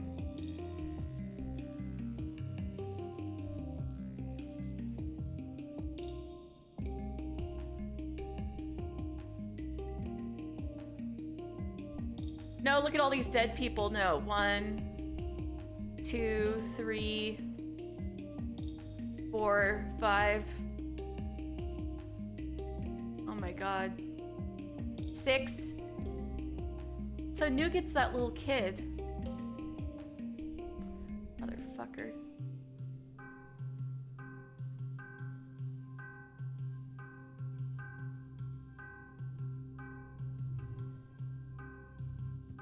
Oh, and you can rename your character at any time. That's cool.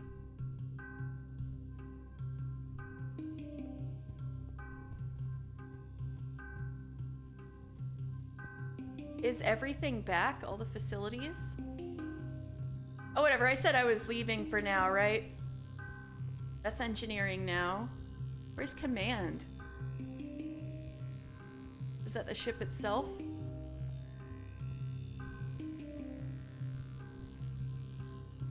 Yeah. Yeah, I wanted to view the notice board. Sufficient. Security rating orange. Those susceptible to particulate matter during pollen strongly urged to stay indoors and avoid strenuous activity. Please note that we will be hosting our annual Vertumnalia Festival. Oh shit, we're still doing it, Vertumnalia. The council wishes to a warm welcome to our new arrivals from Earth and to our new Governor Lum. Oh god, this is what I wanted to check. Okay. Governor Lum. Command. Chief Administrator Seek. Command. Security Chief Rhett Garrison. Chief Engineer Instance Engineering. Chief Cultivator Geranium Geoponics. Chief Steward Antecedent Quarters and Chief Surveyor Utopia Expeditions. So since the colony started, 1, 2, 3 of these positions have changed. Oof. Okay, I'm gonna leave it here for today. And we're gonna see this brave new world tomorrow. I seriously thought we were gonna get a bad ending. But life goes on, apparently. And here we go. Oh my god. Seriously, is this seriously like if you refuse the food, would your mom have hung on a little longer?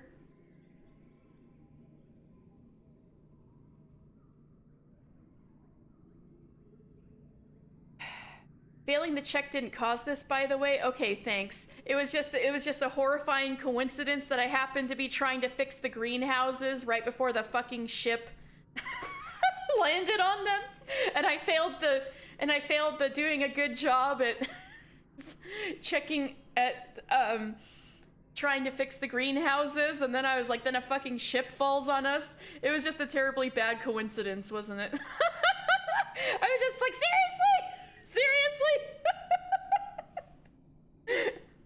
Doing a good job in the greenhouses wouldn't stop the ship from falling on it. No. Oh god. What if I had chosen to work on the fields? No, what if I had chosen to like what was the other thing? Whatever. It's just like, wow, really? Wow. All right, anyway, I should see who I should raid.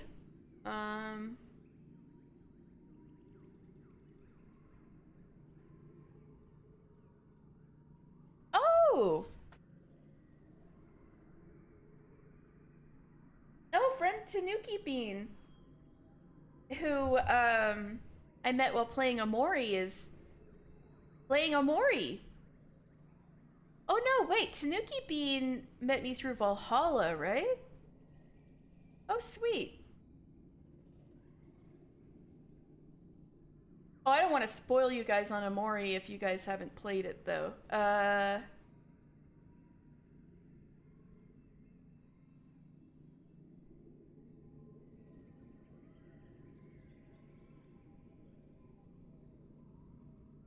Ichi's playing Pokemon Scarlet and Violet. Yeah, why don't we read Peachy?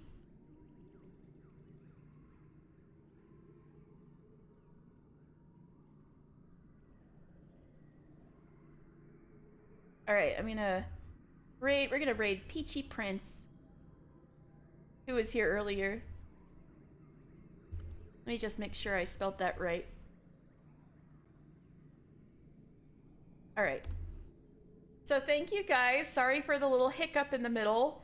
from OBS imploding, but hopefully that won't happen tomorrow.